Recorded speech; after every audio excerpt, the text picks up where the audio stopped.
I am Richard Harrison, 70 years old, and somehow still dealing with the audacity of family members who thought they could treat me like a doormat. After decades of grinding in the freight industry, I finally bought a $5 million villa on the oceanfront in Palm Beach to enjoy my retirement in peace. But as soon as my arrogant son-in-law Trent found out about it, he decided my sanctuary was his for the taking. He called me out of nowhere with a demand that made my blood run cold. "We are on our way to you," he said, "and there will be 25 of us. Prepare beds, towels, slippers, and food. We will be staying for 4 weeks. We will be there in 15 minutes, so hurry up, old man." I simply smiled, hung up the phone, and made a plan. Before I continue this story, let me know where you are watching from in the comments below.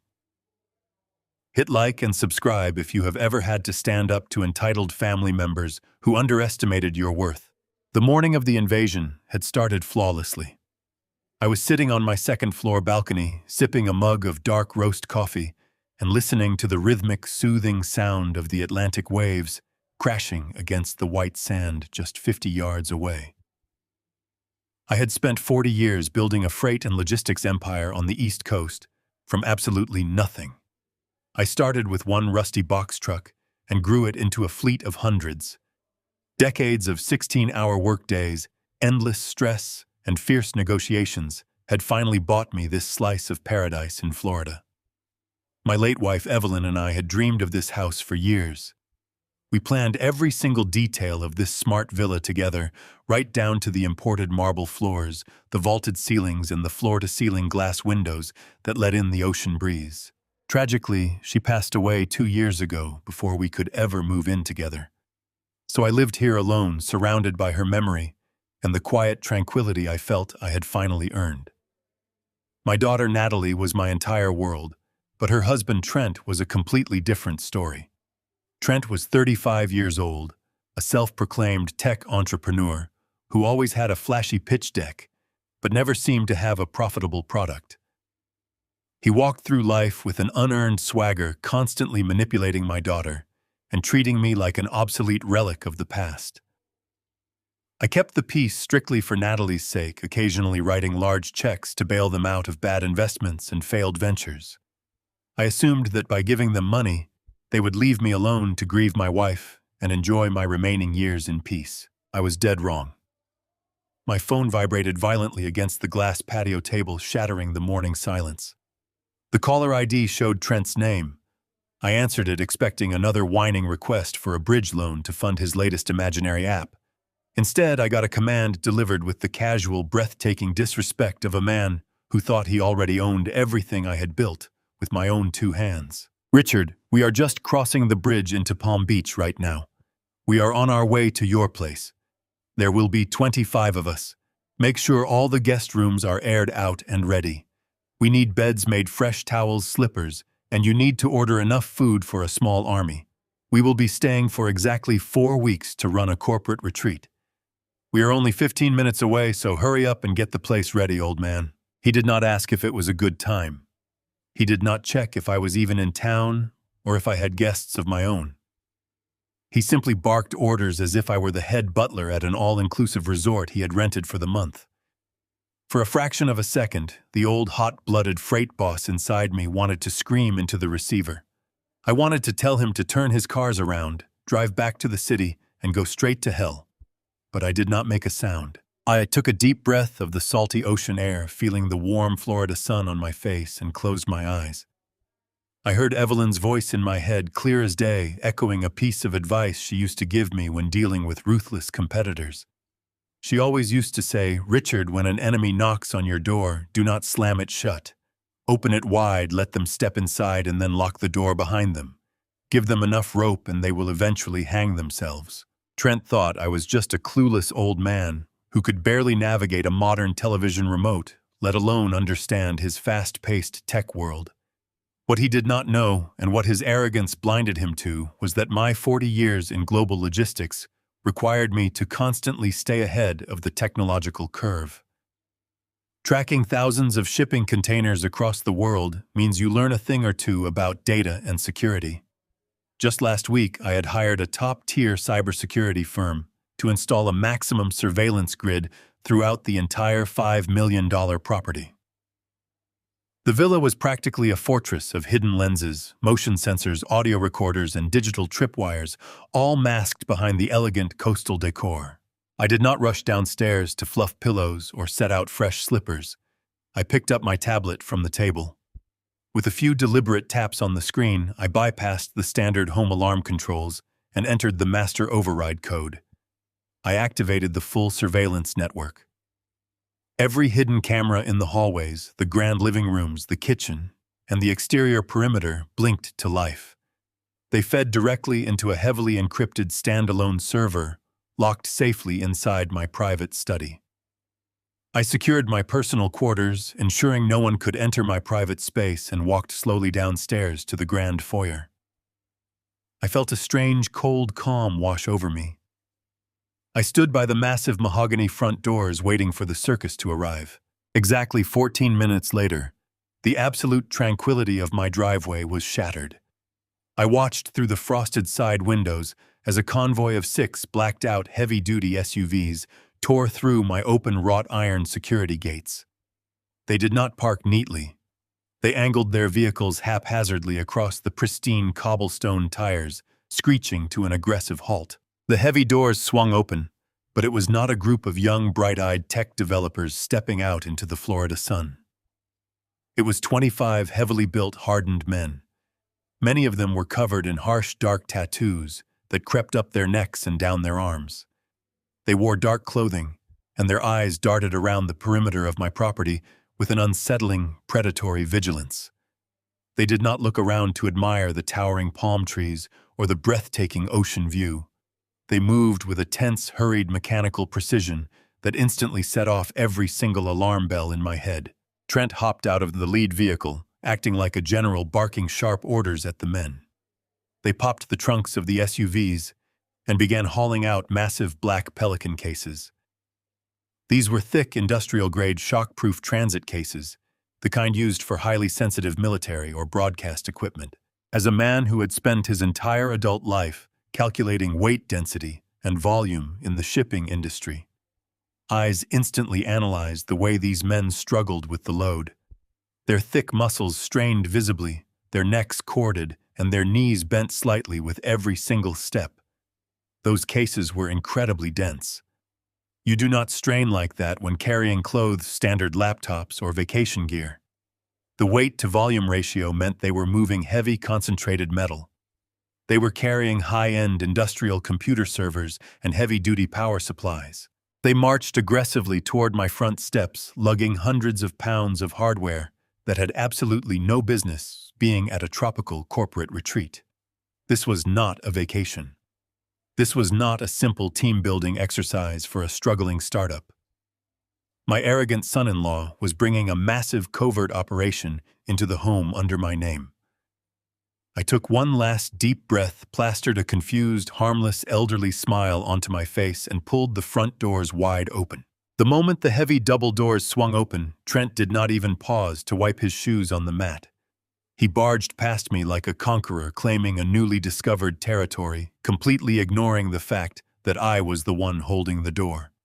He tossed his keys onto the polished marble console table with a sharp clatter that echoed through the vaulted foyer. He did not offer a greeting. He did not ask how I was doing. He simply snapped his fingers and whistled at the men trailing behind him. "Move it all into the main living room," he ordered, his voice booming with unearned authority. "And watch the corners. If you scratch the paint on these walls, it is coming out of your pay." I stood to the side, maintaining that carefully crafted expression of a bewildered senior citizen. I watched as the parade of heavily tattooed men began hauling the massive black Pelican cases through my pristine entranceway. The grand living room, with its custom-built shelving and sweeping views of the Atlantic, was the crown jewel of the villa. Evelyn had spent months picking out the exact shade of ivory paint and the plush furnishings to make it a perfect place for us to relax. Now it was being invaded. What truly caught my attention, however, was not the sheer audacity of the intrusion. It was the physical reality of what was happening right in front of me. I spent 4 decades in the global freight and logistics industry. When you spend your entire life managing cargo-filling container ships and optimizing supply chains, you develop a sixth sense for physical mass. You learn to visually calculate the weight-to-volume ratio of almost any object, just by watching how a human body reacts to lifting it. I observed the men closely. There were 2 large men struggling to carry a single case that measured roughly 3 feet by 2 feet. Their biceps bulged, their faces flushed red with exertion, and their boots planted heavily onto the marble tiles with every single step.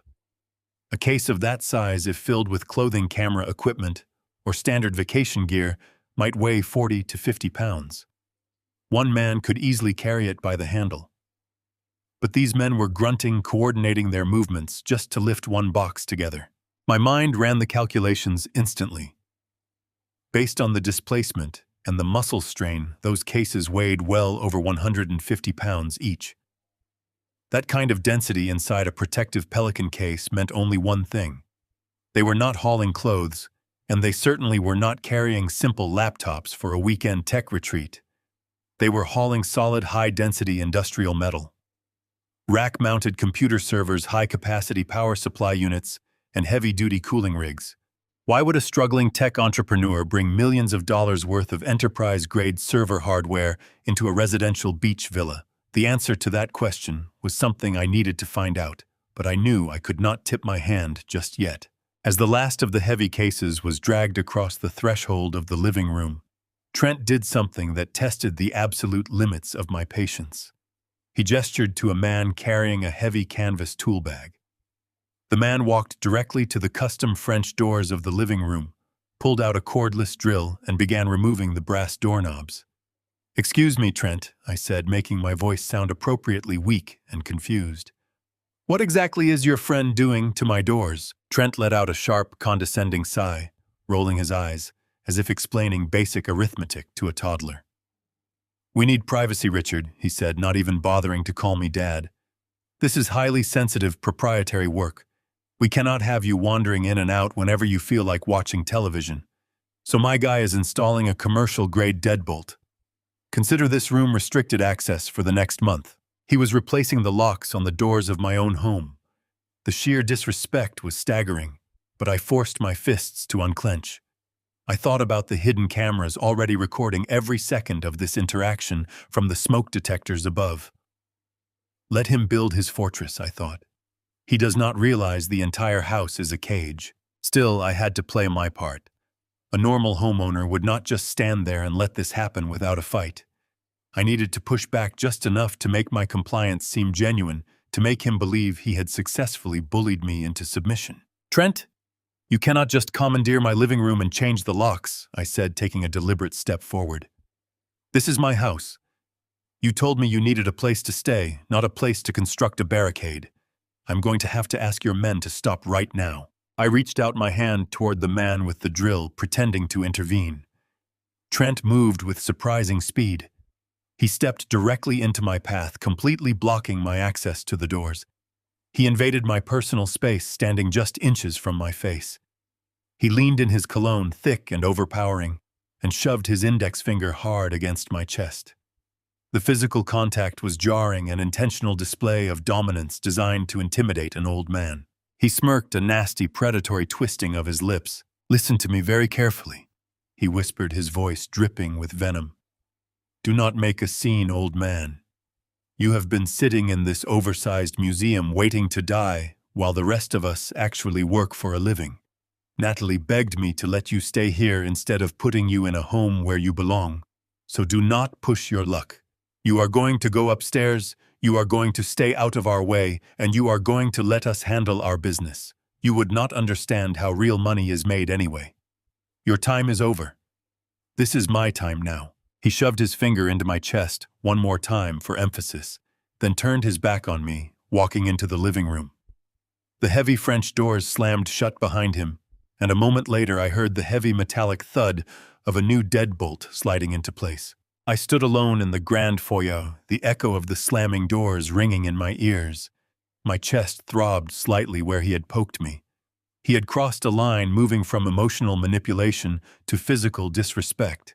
He had claimed my home insulted my life's work and essentially declared himself the new master of the house. But as I stood there in the quiet hallway, a genuine smile spread across my face. He thought he had won. He thought he had successfully intimidated a frail, grieving widower. But he had fundamentally misunderstood the man he was dealing with. My time was not over. In fact, the game was just beginning. I turned on my heel and walked toward the kitchen. It was time to brew a fresh pot of coffee, sit quietly back, and observe. The coffee maker hummed a quiet rhythm, a sharp contrast to the chaotic thudding of heavy boots echoing from the foyer. I poured the dark liquid into my mug, taking a moment to steady my breathing. I knew I had to maintain the facade of a harmless old man, but I also needed to establish a baseline of plausible pushback.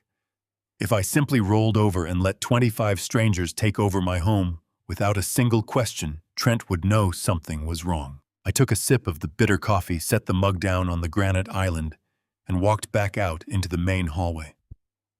The men were still wrestling the massive black transit cases through the newly secured double doors of my living room. Trent was standing near the base of the grand staircase, typing furiously on his phone. I slowly approached him. "Trent," I said, keeping my voice steady, but injecting just enough tremor to sound anxious. "I need a straight answer right now. What exactly is inside those heavy cases, and why do you need military-grade hardware in my living room?" Trent paused his typing and looked up at me. He did not look intimidated or caught off guard. Instead, he let out a sharp, condescending laugh that echoed off the high ceilings. He slipped his phone into his pocket and crossed his arms, looking at me as if I were a confused child asking a foolish question. "It is a tech startup boot camp, Richard," he said, dragging out the syllables of my name with obvious disrespect. "We are coding the next big app. We have a deadline, we have investors breathing down our necks, and we need a secure, isolated place to work without distractions." He gestured broadly around the empty hallway.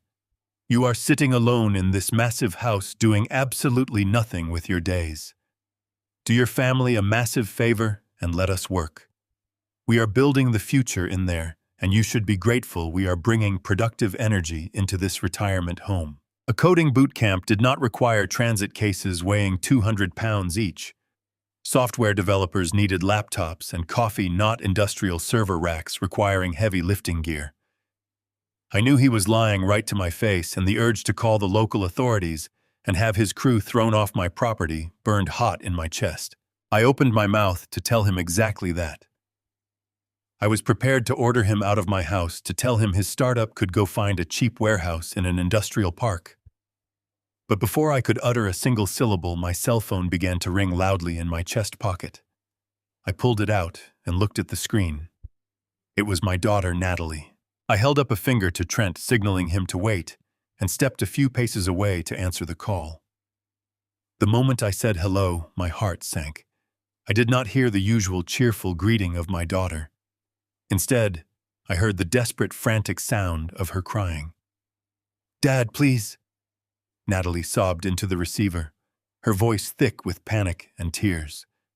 "Trent texted me and said you are trying to kick him and his team out of the house.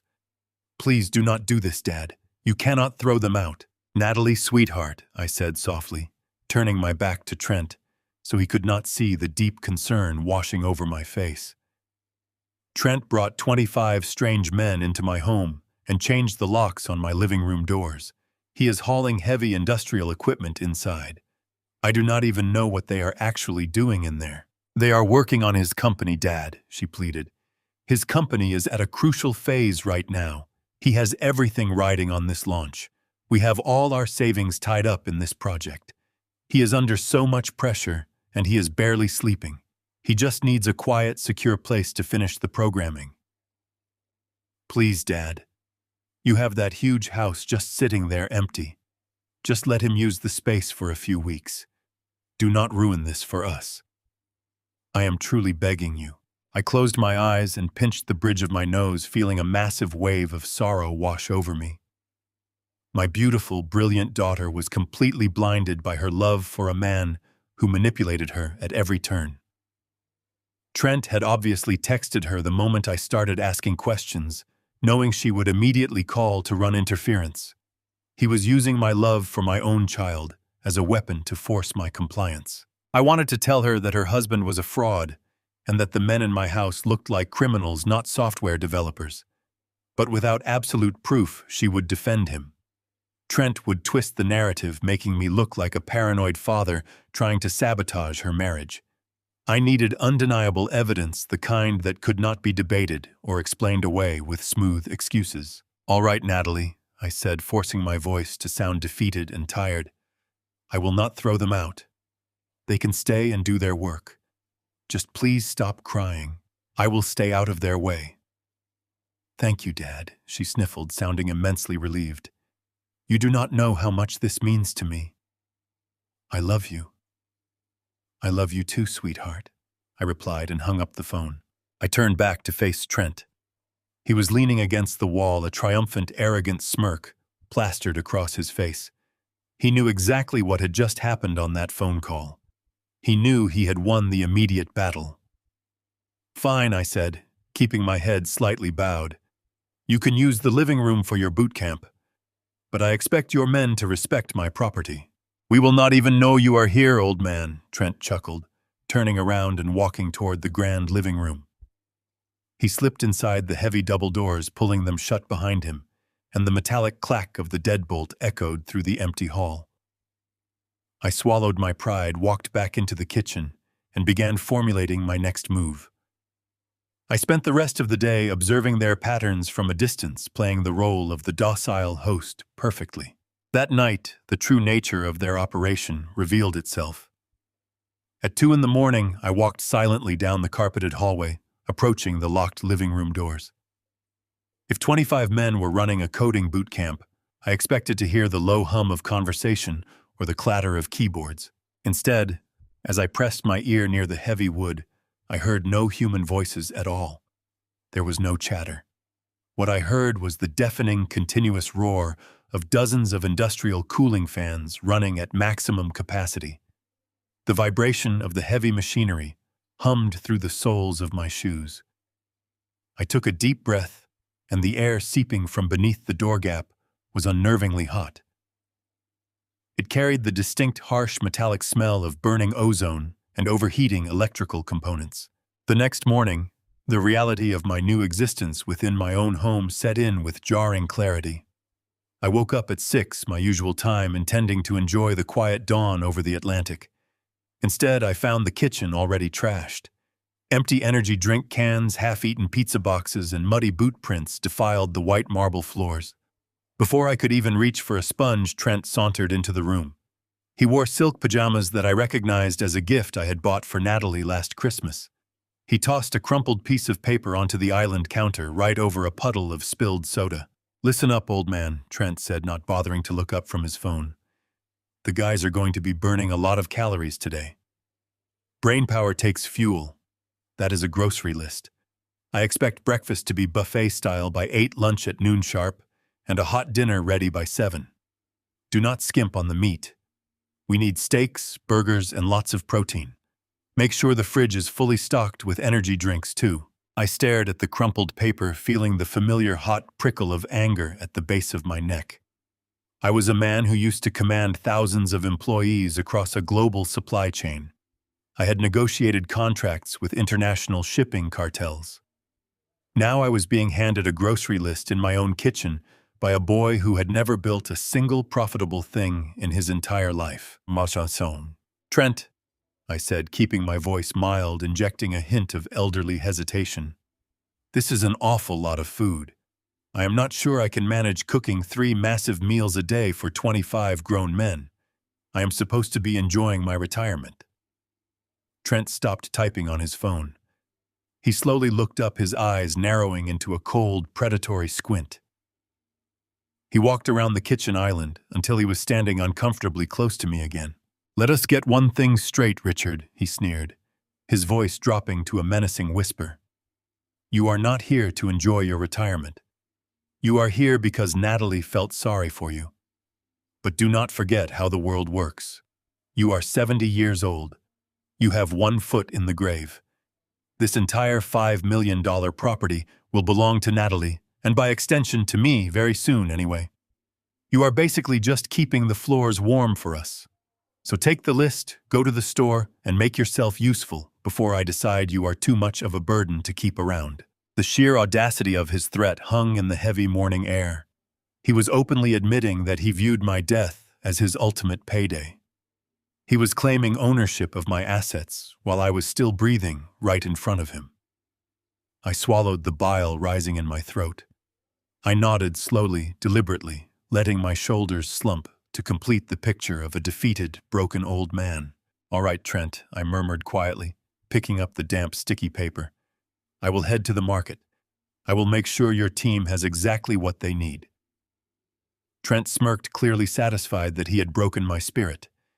He turned and walked back toward the fortified living room, leaving me alone in the mess. For the next 3 days, I fully embraced my role as the submissive, clueless, live-in maid. I cooked massive quantities of eggs and bacon every morning. I scrubbed the floors until they shined. I hauled out dozens of heavy trash bags filled with empty boxes, pizza crusts, and glass bottles. I even washed and folded their dirty towels without a single word of complaint. But while my hands were busy with menial labor, my mind and my eyes were ruthlessly gathering intelligence. I observed every single detail of their operation with the cold, calculating precision of a freight boss tracking a missing shipment. The 25 men were not behaving like any tech startup team I had ever encountered. Startups usually ran on frantic, chaotic energy full of loud arguments, whiteboard sessions, and occasional breaks to blow off steam. These men operated with a grim, silent, militant discipline. They worked in strict shifts. They emerged from the living room only to grab plates of food, eating in complete silence before disappearing back behind the heavy wooden doors. More telling was what they did not do. My villa was situated on one of the most beautiful, exclusive stretches of private beach in all of South Florida. The white sand and turquoise water were just 50 yards from the back patio. Yet not a single one of these 25 young men ever stepped outside to feel the sun. They never went for a swim. They never even opened a window to let in the ocean breeze. Instead, the heavy motorized blackout curtains in the grand living room remained tightly sealed shut 24 hours a day. The room was a dark, impenetrable fortress. Whenever the door briefly opened to let someone out, the intense blast of heat and the roaring sound of industrial cooling fans washed over the hallway. It felt like walking past an open furnace. They were hiding something massive in there, something that generated enormous amounts of heat and required absolute secrecy from the outside world. I needed to know the exact scale of what they were running. The physical evidence was compelling, but in the modern world, the most undeniable proof always lived inside the data. On the 4th evening, while Trent and his crew were locked inside eating the steak dinner I had prepared, I retreated to my private study on the 2nd floor. I locked my heavy oak door and sat down at my desk. I pulled out my secure tablet, bypassed the standard user interface, and logged directly into the administrative backend of my newly installed smart home grid. The cybersecurity firm had wired the entire property to monitor every drop of water, every kilowatt of power, and every megabyte of data flowing through the estate. It was designed to detect anomalies, prevent leaks, and ensure maximum efficiency. I tapped the screen to open the Central Utility Analytics dashboard. I pulled up the historical usage graphs, expecting to see a noticeable increase in power consumption. After all, 25 men running computers would inevitably draw more power than one old man living alone. But when the data populated on my high-resolution screen, the numbers did not just show a slight increase. The sheer scale of the graph made my breath catch in my throat. The baseline electricity usage for my villa had completely flatlined compared to the current spike. The data bandwidth consumption had skyrocketed off the charts. Both the power draw from the local grid and the internet data packet transfers had not merely doubled or tripled. They had spiked by an impossible 800% in a mere 48 hours. The power consumption was so massive, it mirrored the draw of a commercial manufacturing plant. Something incredibly massive was draining the network from the inside. I stared at the glowing blue lines on the tablet screen, letting the magnitude of the data wash over me. My mind immediately went back to my early days on the loading docks. Back then, whenever a shipping manifest looked too perfect, or a cargo weight did not match the declared goods, I knew someone was trying to smuggle something illicit. A seasoned freight boss learns to trust the numbers over the narrative. The numbers never lie. Trent had woven a very convincing narrative for my daughter, painting himself as a stressed visionary, working on a revolutionary software application. But the raw data on my network dashboard told a completely different story. Software development, even intensive compiling and coding, does not draw the electrical equivalent of a commercial manufacturing plant. I closed the application and locked the tablet in my desk drawer. A cold, hard knot formed in my stomach. A 70-year-old self-made millionaire does not survive 4 decades of cutthroat business without learning how to spot a scam. Trent was running an elaborate hustle, and he had chosen my home as his base of operations. But knowing he was running a scam and proving what kind of scam it was were 2 entirely different challenges. I needed audio. I needed to hear exactly what was happening behind those locked mahogany doors, beyond the roar of the industrial cooling fans. The microtransmitters I had placed earlier were picking up fragmented conversations, mostly technical jargon, and the clattering of keyboards. But I needed context. I needed Trent to speak freely. The next morning provided the perfect opportunity. I woke up early and prepared a massive breakfast spread exactly as Trent had demanded. Scrambled eggs, thick cuts of bacon, stacks of toast, and gallons of black coffee. As the men emerged from their fortress in pairs to gorge themselves in the kitchen, they looked exhausted. Their eyes were bloodshot, their skin pale from lack of sunlight, and their movements were jittery. They possessed the frantic wired energy of gamblers who had been awake for 3 days straight. Trent did not come out to eat. He remained locked inside the living room. I filled a heavy ornate crystal pitcher with ice and fresh water. I arranged several glasses on a silver serving tray. I knew the heavy tray would make my hands shake naturally, playing perfectly into my established role as a frail, submissive senior citizen. I walked slowly down the long corridor toward the barricaded living room. The closer I got, the more intense the heat radiating from the walls became.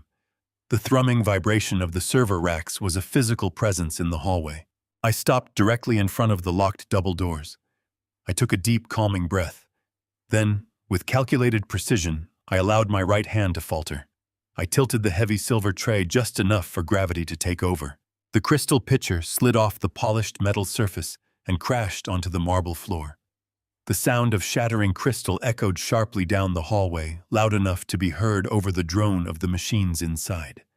Ice cubes scattered in every direction, and cold water pooled rapidly against the base of the doors. I immediately dropped to my hands and knees. I began gathering the broken shards of glass with trembling fingers, making sure to let out a few pathetic groans of frustration. My face was now inches from the small gap at the bottom of the double doors.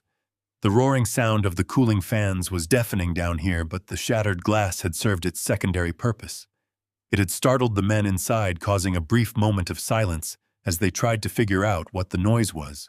Through the narrow gap beneath the door, a voice suddenly cut through the mechanical hum. It was Trent. He was pacing furiously, his heavy footsteps thudding against the hardwood floor just a few feet away from my face. He was not talking to his crew. The cadence of his voice indicated he was speaking on a telephone, likely a burner phone based on the erratic, aggressive tone he was using. "Listen to me, you idiot." Trent barked, his voice laced with venom and panic. "I do not care what the market indicators say right now. You tell the floor managers to pump the token price now. I mean right this second. Flood the channels with the fake press releases we drafted. Get the bots retweeting the partnership announcements. We need the trading volume to spike artificially before the European markets open." I held my breath, ignoring the sharp edge of a glass shard pressing into my palm. I remained perfectly still on the marble floor. Trent continued pacing, his voice rising in volume. "Once the retail investors see the volume spike, they will start buying in out of pure fear of missing out. We let the price inflate for exactly 4 hours. Do not get greedy. You dump it before midnight. You liquidate the entire reserve pool into stable currency and route it through the offshore tumblers immediately. If you miss the window, the whole structure collapses. There was a brief pause as the person on the other end of the line spoke. Trent let out a cruel, dismissive laugh. "Are you seriously worrying about cybersecurity right now?" Trent sneered. "I told you the setup here is flawless. The IP address we are routing everything through is completely clean. It belongs to my stupid, wealthy father-in-law. He is a dinosaur who barely knows how to turn on a smart television. Cybersecurity cannot track a private residential villa without a federal warrant, and by the time they even figure out what happened, we will be long gone.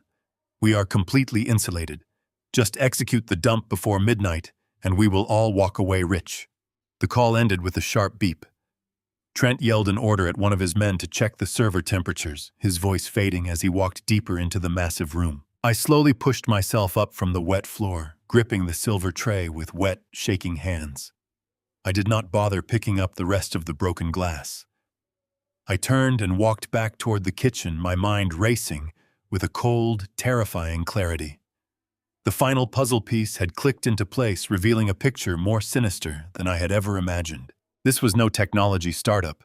This was no innocent software development retreat. My arrogant son-in-law had converted my beautiful oceanfront villa into a fully operational, highly illegal boiler room.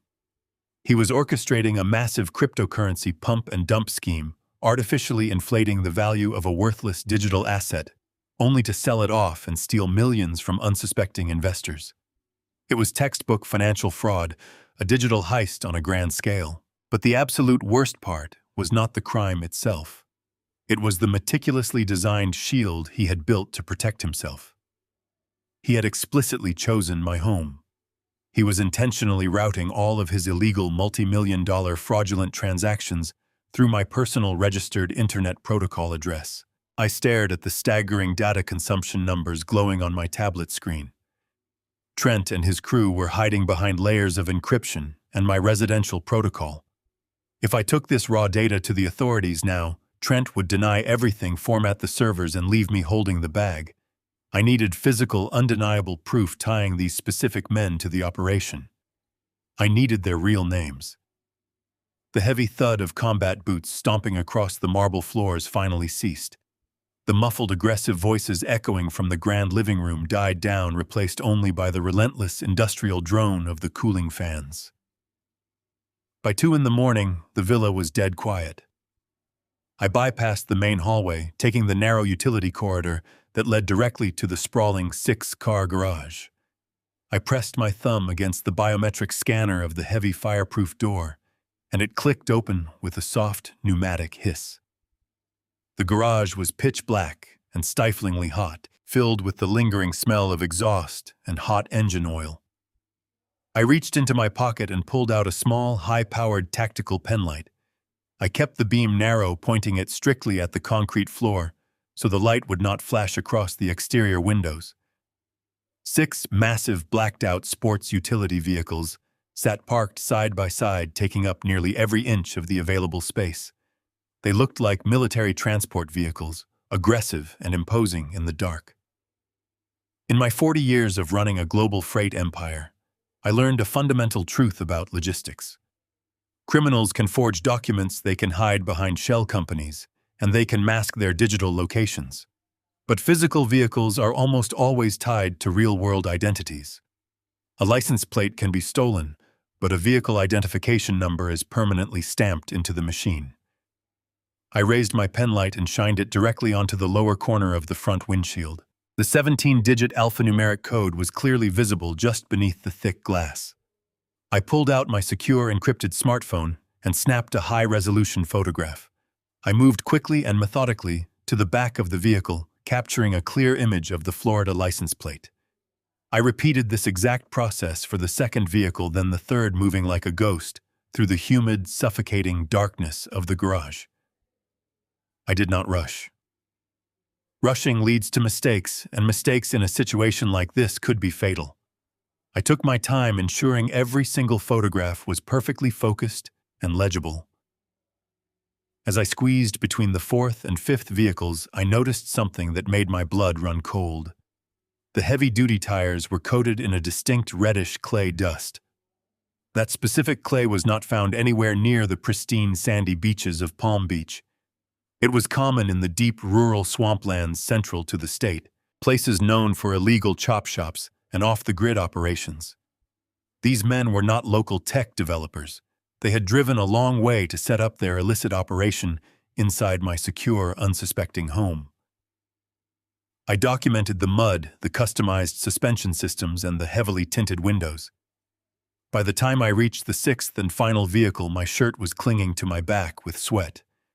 I snapped the final set of photographs, turned off my pen light, and slipped back through the fireproof door. I locked it securely behind me and silently made my way back up the grand staircase to the safety of my second-floor study. I sat down at my desk and pulled up a highly secure encrypted messaging application. I needed someone on the outside with the resources to dig deep and the discretion to keep their mouth entirely shut.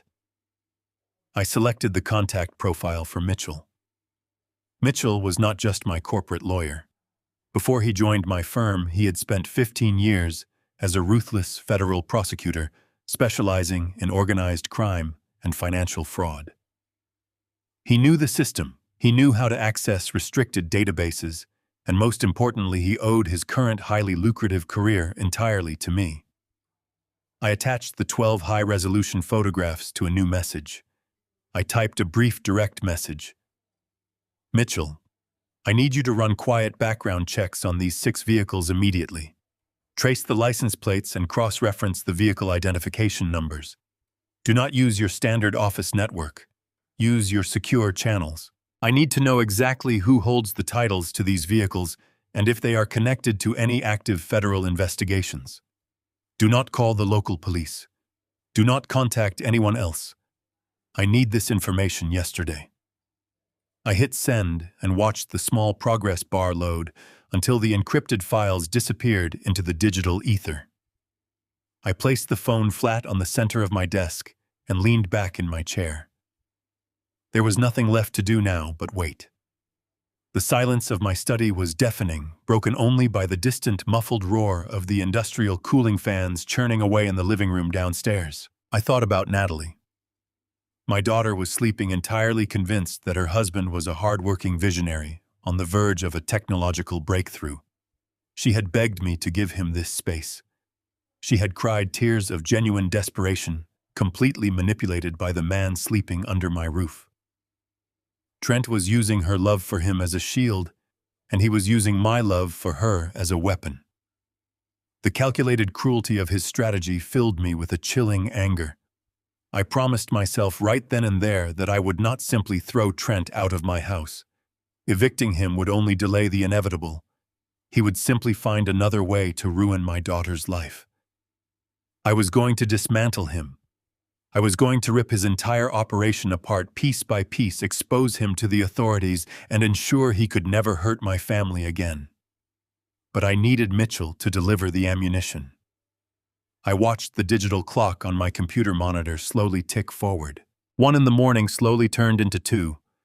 The tension in my shoulders grew with every passing minute. I knew running background checks through secure federal databases in the middle of the night took time, but the waiting was agonizing. The digital clock on my desk ticked to 2:59. I reached out and rested my hand over my encrypted smartphone. The cold metal of the device felt heavy against my palm. I stared at the dark blank screen, willing it to illuminate quickly. The seconds stretched on each one, feeling like an hour. Then exactly at 3 in the morning, the phone violently vibrated against the wood of my desk. The screen flashed bright white in the dark room, displaying an incoming voice call from Mitchell. He was calling through the secure channel. I answered. I did not even have the chance to say hello. Mitchell spoke immediately, and his voice was not the calm, collected tone of the seasoned corporate attorney I had known for 20 years. His words rushed out in a frantic whisper. "Richard, get out of that house now." I pressed the phone tighter against my ear. The sheer panic in Mitchell's voice was completely foreign to me.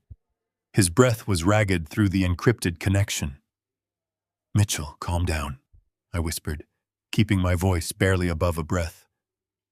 "What exactly did you find, Richard?" I am not overreacting, Mitchell said. I ran the plates and cross-referenced the vehicle identification numbers.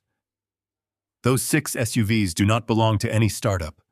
They are registered under shell companies that the Federal Bureau of Investigation has been tracking for 2 years. They belong to known associates of the Eastern Seaboard Cyber Syndicate. They are a heavily armed criminal ring specializing in massive financial fraud, identity theft, and institutional money laundering. I felt a chill wash over me. Are you absolutely certain I am looking at the database now? Mitchell insisted. I ran facial recognition using the security camera footage you forwarded me. 5 of the men currently sleeping under your roof have active federal warrants out for their arrest. We are talking about major federal indictments. These are hardened, dangerous criminals. You need to pack a bag and get off that property immediately. I cannot do that, Mitchell, I replied, my voice hardening. My daughter is married to the man running this operation. If I walk away, Trent will frame her when the feds finally close in. He will use her as a human shield. Then call the local police, Mitchell pleaded. They will send a tactical unit. No, I said sharply. You know exactly how these operations work. If squad cars pull up to my gate with sirens blaring, Trent and his crew will have at least 3 minutes of warning before the police breach those heavy double doors. 3 minutes is a lifetime in the digital world. They will hit a kill switch. They will run a thermite wipe on those server racks. By the time the police break down the barricade, every hard drive will be wiped clean. I took a long, deep breath. If they destroy the data, we have 0 convictions for the fraud. Trent will play the victim. He will hire an expensive lawyer and claim he was running a legitimate server farm and got swatted. I need absolute proof to nail Trent permanently. I need to secure those physical hard drives. This is suicide, Mitchell argued. You are a retired executive, not an agent. I do not need to fight them, I said calmly. I just need to outsmart them. I need you to bypass local authorities entirely. Get a specialized federal cybercrime strike team ready. I will lower the fortress walls from the inside. When the time is right, I will give the signal, and you send the feds in quietly. Mitchell was silent for a long time. If they catch you snooping, Richard, they will kill you and dump your body. They think I am a clueless, frail old man, I replied. I will use that against them.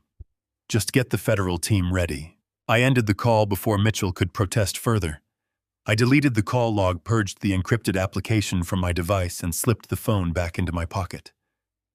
My throat was incredibly dry. The adrenaline pumping through my veins had left me feeling parched. I needed a glass of water, and I needed to visually inspect the ground floor one more time to ensure none of the men had noticed me slipping into the garage earlier. I unlocked my study door and stepped out into the dark hallway. It was exactly 4 o'clock in the morning. The house was submerged in thick shadows, illuminated only by the faint moonlight filtering through the high windows. The relentless hum of the cooling fans provided a constant soundtrack to my descent down the staircase. I padded softly toward the kitchen, relying on my memory of the layout to avoid bumping into the furniture. I reached the granite island, picked up a clean glass, and pressed it against the water dispenser. The soft whir of the water pouring seemed incredibly loud in the silence of the night. I raised the glass to my lips and took a long drink. As I lowered the glass, a shadow detached itself from the deeper darkness of the living room corridor. My heart slammed against my ribs. Trent stepped into the faint light of the kitchen. He was not wearing his silk pajamas. He was fully dressed in dark clothing.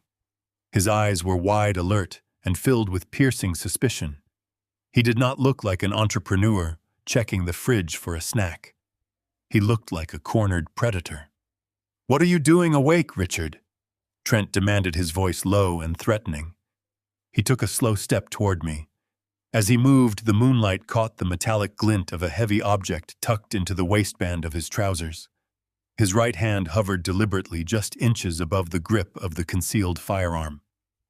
He was calculating the situation, trying to determine if I had seen something I was not supposed to see. Fear spiked through my chest, cold and sharp.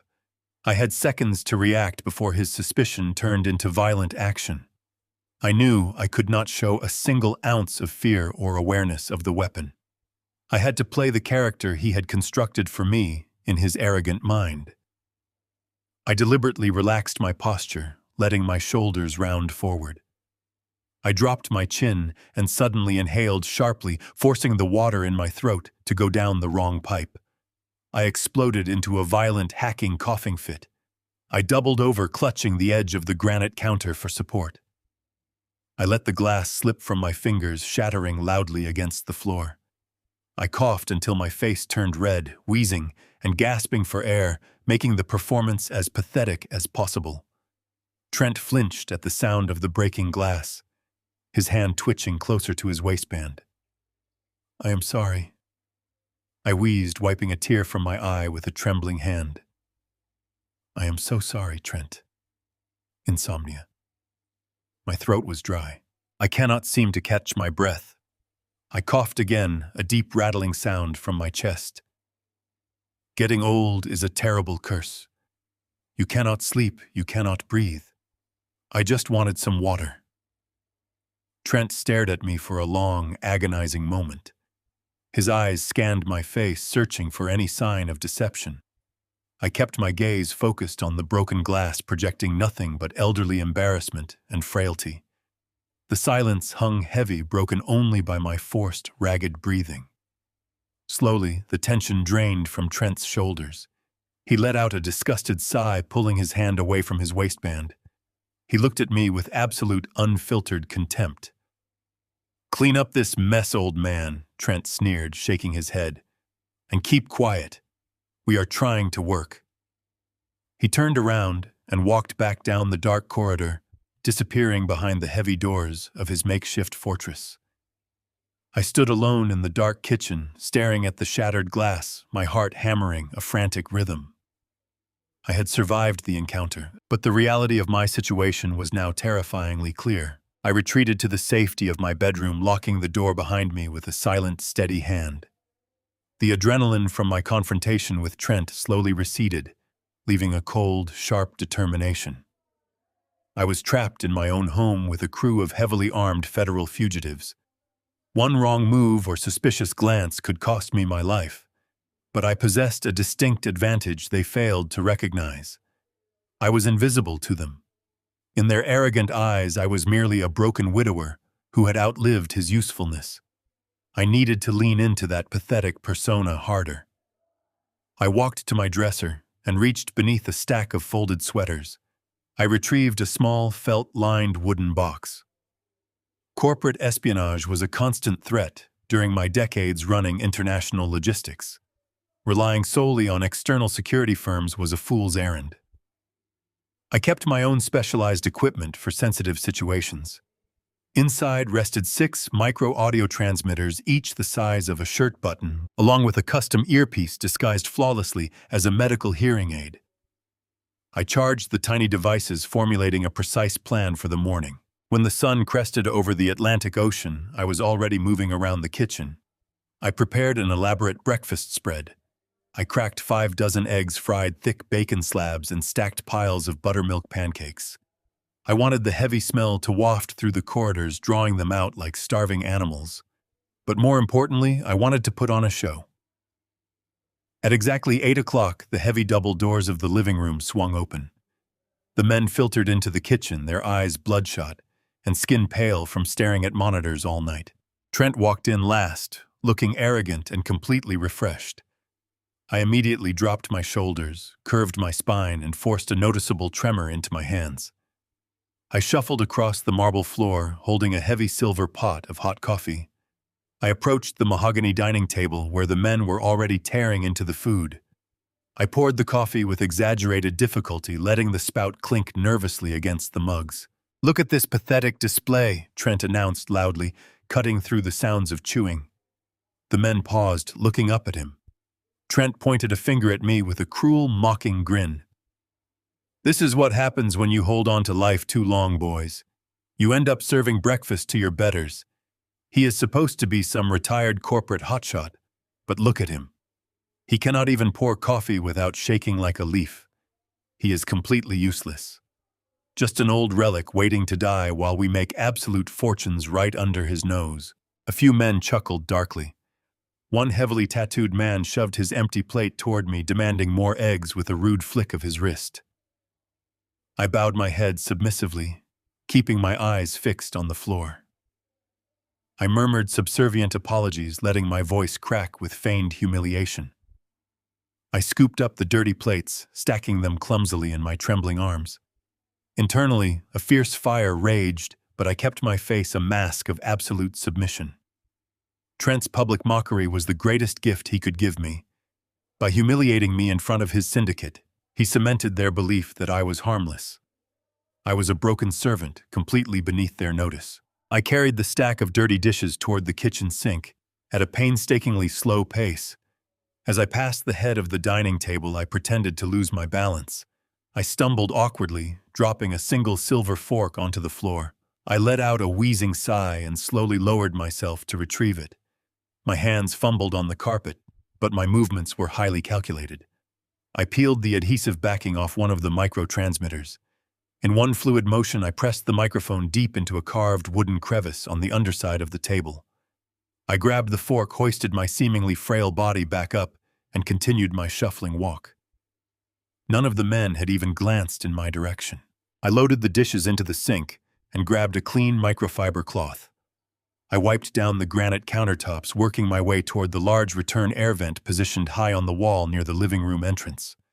I pulled a small step stool from the pantry, positioning it directly beneath the vent.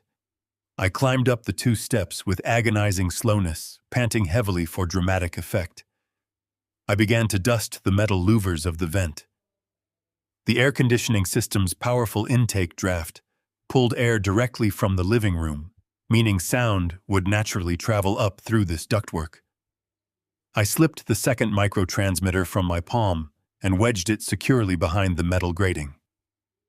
I climbed down, folded the step stool, and put it away. The invisible webs were now securely in place. I retreated to the far corner of the kitchen, near the large pantry, and pulled the disguised medical hearing aid from my pocket. I slipped the flesh-colored device into my right ear, tapping the minuscule volume dial to activate the receiver. A soft hiss of static filled my ear, followed immediately by the crystal-clear sound of silverware clinking against porcelain. The dining room bug was working perfectly.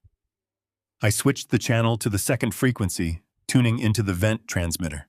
The roaring drone of the industrial cooling fans was loud, but the sophisticated noise-canceling filters built into my receiver isolated the human vocal frequencies with astonishing clarity. I could hear Trent moving around inside the barricaded room. He was speaking to someone, his voice echoing slightly against the high ceilings. I leaned against the pantry door, closing my eyes to focus entirely on the audio feed. "The deployment phase is complete," Trent said, his voice dripping with aggressive confidence. "The artificial inflation metrics are holding steady across all the secondary exchanges. The retail buyers are taking the bait exactly as we projected. They think this is the next major decentralized finance breakthrough.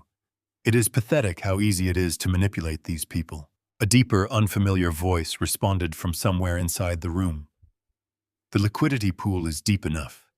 We need to initiate the extraction protocol before the algorithmic watchdogs flag the rapid volume increase." Trent laughed, a harsh, greedy sound that vibrated clearly through my earpiece. "Do not worry about the watchdogs. We control the exit nodes. Prepare the dark wallets. We are initiating the primary dump sequence exactly at 0600 hours Coordinated Universal Time. I want $10 million completely drained from the public exchange and scattered across our untraceable offshore accounts.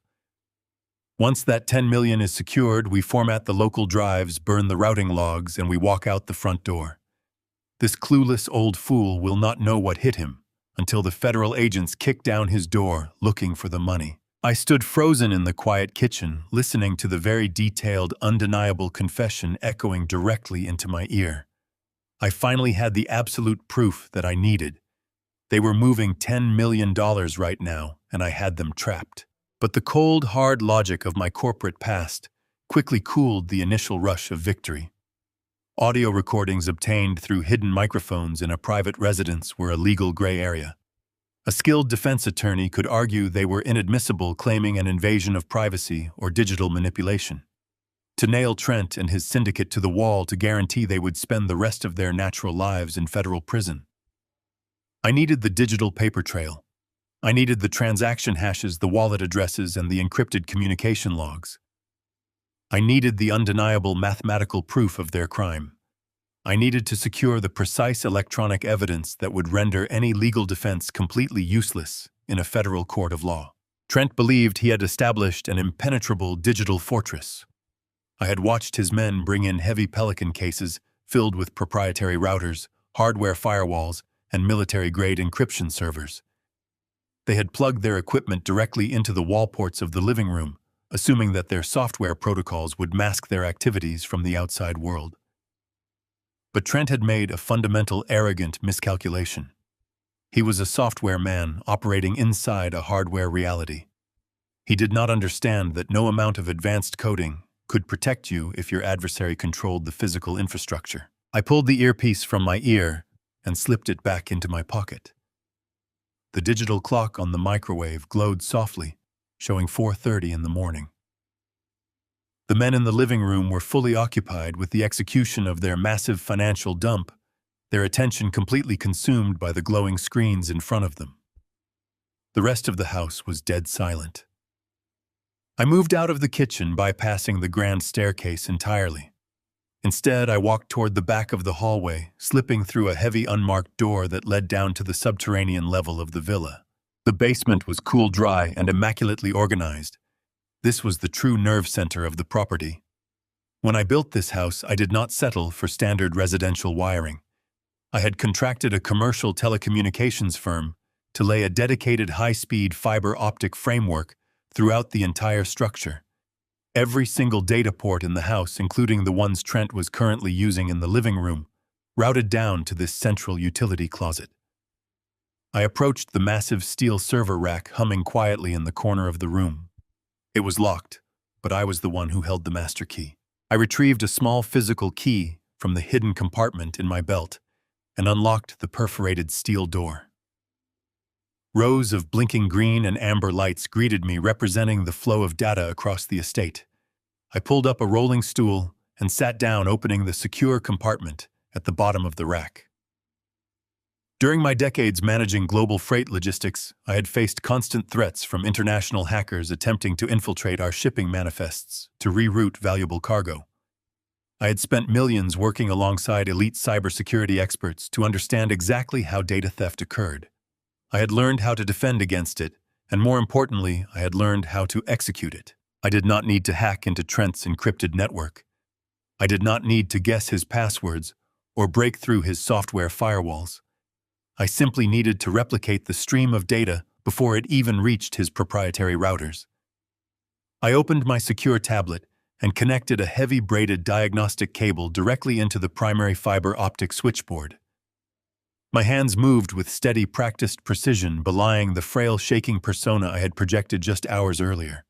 I was splicing the physical connection, establishing a discrete secondary channel that Trent's software would never be able to detect. I typed a series of complex command lines into the terminal window on my tablet. I was creating what network engineers called a mirror network. It was a silent, invisible data siphon. Every single packet of information that traveled from Trent's computers out to the global internet would now be duplicated and routed directly into an encrypted, isolated hard drive sitting right here in my utility closet. Trent could use all the dark web tumblers and encrypted proxies he wanted, but the raw data had to pass through my physical wires first. I hit the execute key, and the command terminal flickered for a fraction of a second. Then a cascading waterfall of green text began to flood my tablet screen. The mirror network was active. The data was flowing. It was a beautiful, terrifying sight. I was silently recording and storing every single keystroke, every internal IP log, and every single transaction the syndicate was making upstairs. The raw hexadecimal codes of their fraudulent cryptocurrency transfers scrolled past my eyes in real time. I watched in absolute silence as the massive $10 million dump officially commenced. The sheer volume of digital data currently surging through the thick fiber optic cables was truly staggering to witness. They were rapidly liquidating massive blocks of the artificially inflated token, funneling the illicit proceeds through a dizzying complex maze of temporary wallets, specifically designed to obscure the final destination. My isolated hard drive effortlessly captured every single routing address. I had them. I had the absolute concrete evidence that federal prosecutors dreamed of. There would be no plausible deniability. The digital paper trail was locked securely in my possession. I leaned back on the stool, feeling a profound sense of vindication wash over me. The trap had worked flawlessly. Trent was entirely oblivious to the fact that his perfect crime was being meticulously archived by the old man he so deeply despised. I prepared to disconnect my tablet, planning to let the hard drive continue its silent collection for the rest of the night. But as I reached for the diagnostic cable, a sudden anomaly in the data stream caught my eye. It was a distinct data packet that did not match the chaotic rapid-fire hexadecimal strings of the cryptocurrency dump. It was a direct localized connection, bypassing the dark web routing protocols entirely. I paused, my hand hovering over the keyboard. I highlighted the anomalous traffic and ran a quick trace program to identify the destination endpoint. It was not an offshore exchange or a decentralized finance platform. The IP address resolved to a domestic, highly secure banking institution located right here in the United States. I narrowed my focus, isolating that specific data stream on my screen. I decrypted the top layer of the packet routing to see the target account information. What I saw made the blood freeze in my veins. The sudden, sickening realization hit me with the crushing force of a physical blow. Trent was not simply just using my residential network to mask his syndicate's illegal trades. While his men were busy executing the public market manipulation, Trent had opened a private parallel connection. He had successfully bypassed my daughter's personal security measures. He had accessed Natalie's private banking details, the very accounts holding the comprehensive trust fund I had lovingly established for her financial security decades ago. He was stealing her entire future. The revelation that Trent was stealing from Natalie's trust fund completely shifted everything. This was a direct, vicious attack on my flesh and blood. I spent the night backing up the mirrored hard drive and isolating the audio recordings. I packed the drives into a lockbox. Dawn broke over the Atlantic, casting long shadows across the estate. I dressed in unassuming, comfortable clothes. I wore khaki slacks, a loose-fitting golf shirt, and sensible walking shoes. I needed to look exactly like the harmless senior citizen Trent believed me to be. I walked downstairs to the kitchen, clutching my car keys and a leather satchel containing the secured lockbox. Trent was already awake, leaning against the marble island and typing on his burner phone. He looked exhausted, his eyes bloodshot from a night of illegal trading, but his posture radiated an arrogant, toxic triumph. "Trent," I said, keeping my voice soft and slightly wavering, "I am heading out for the morning. I have an appointment with my medical specialist in the city.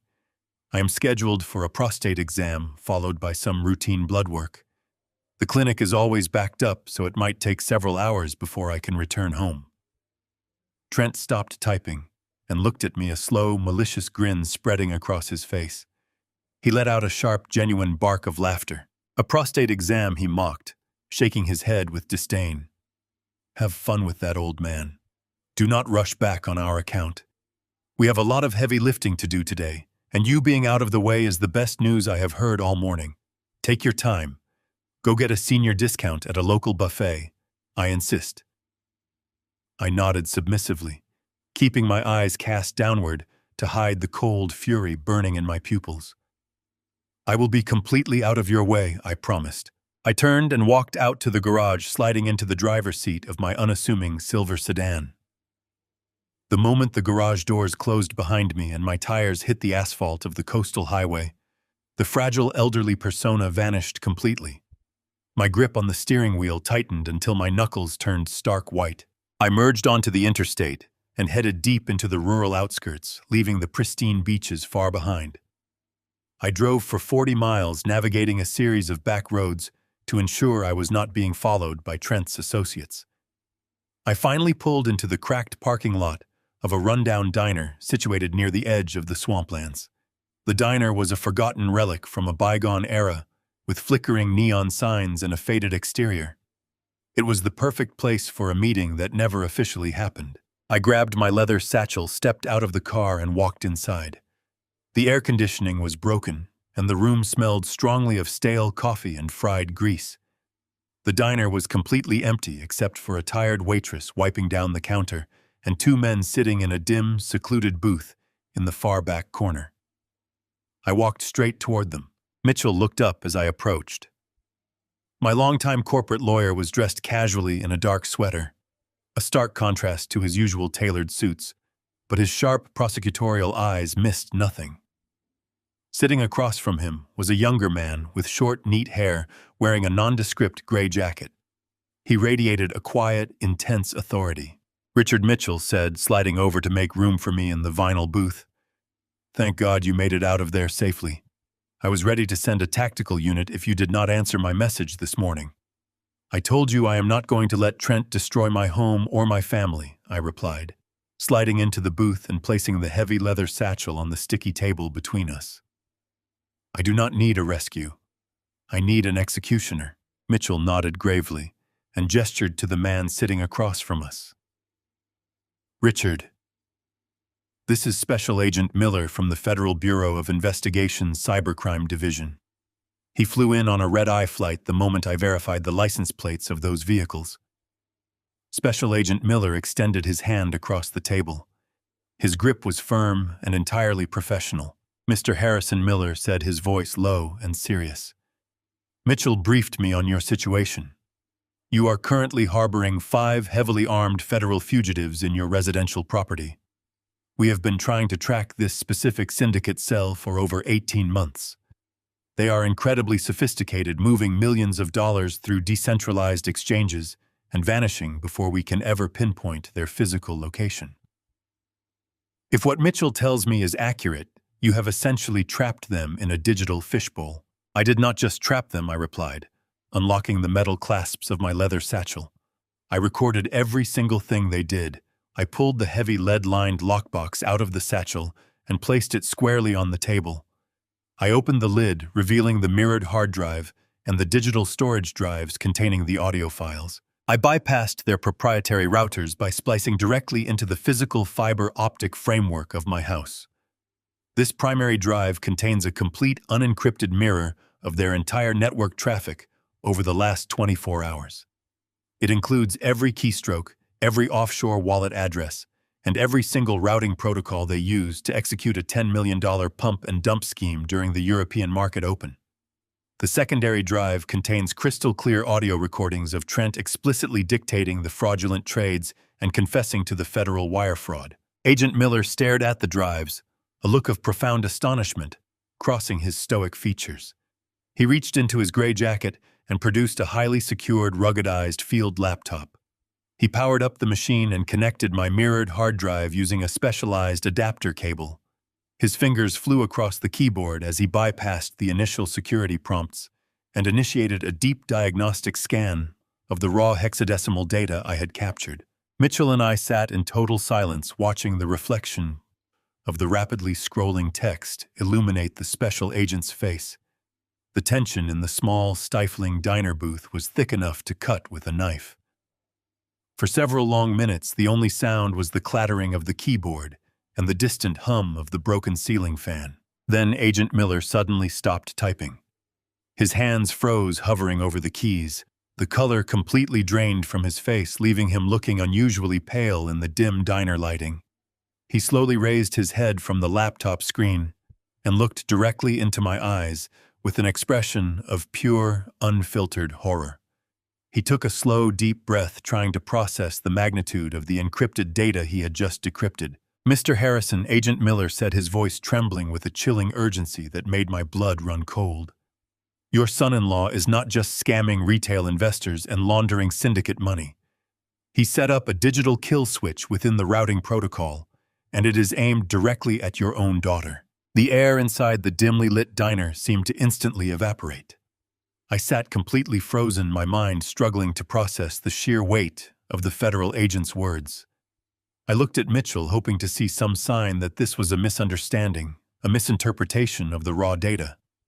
But my longtime lawyer simply stared back at me with a grim, devastated expression.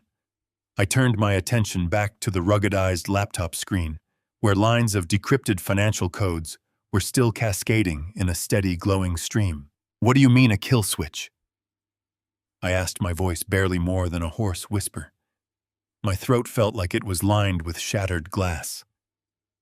"How does this involve?" Natalie? Agent Miller rotated the heavy laptop so the screen faced me directly. He pointed to a specific cluster of routing protocols highlighted in bright red. His finger traced the digital pathway from the offshore cryptocurrency tumblers straight into a domestic holding account. Trent did not just need a secure location to run this boiler room. Miller explained, his tone methodical but laced with deep concern. He needed initial capital to purchase the industrial server racks, the military-grade encryption hardware, and the cooling systems. That equipment alone costs millions. Trent went to the Eastern Seaboard Syndicate to get the startup money. He took out an illegal off-the-books loan for $2 million. I shook my head, confusion battling with the rising tide of absolute fury. Trent does not have that kind of collateral. The syndicate would never loan him $2 million based on a struggling tech startup. They would want a guarantee. "That is exactly the point," Richard Mitchell interjected, leaning forward across the sticky vinyl table. Trent did not use his own name or his own company as collateral. Agent Miller tapped a key on his laptop, bringing up a scanned document embedded within the hidden network drive. It was a digital promissory note, heavily encrypted, and tied to a series of blind trust accounts. "He used your daughter," Miller said flatly. Trent completely bypassed Natalie's personal security measures. He forged her digital signature, utilized her social security number, and leveraged the comprehensive trust fund you set up for her as the ultimate collateral for the syndicate loan. On paper, in the eyes of the criminal underworld, Natalie is the sole guarantor of this $2 million debt.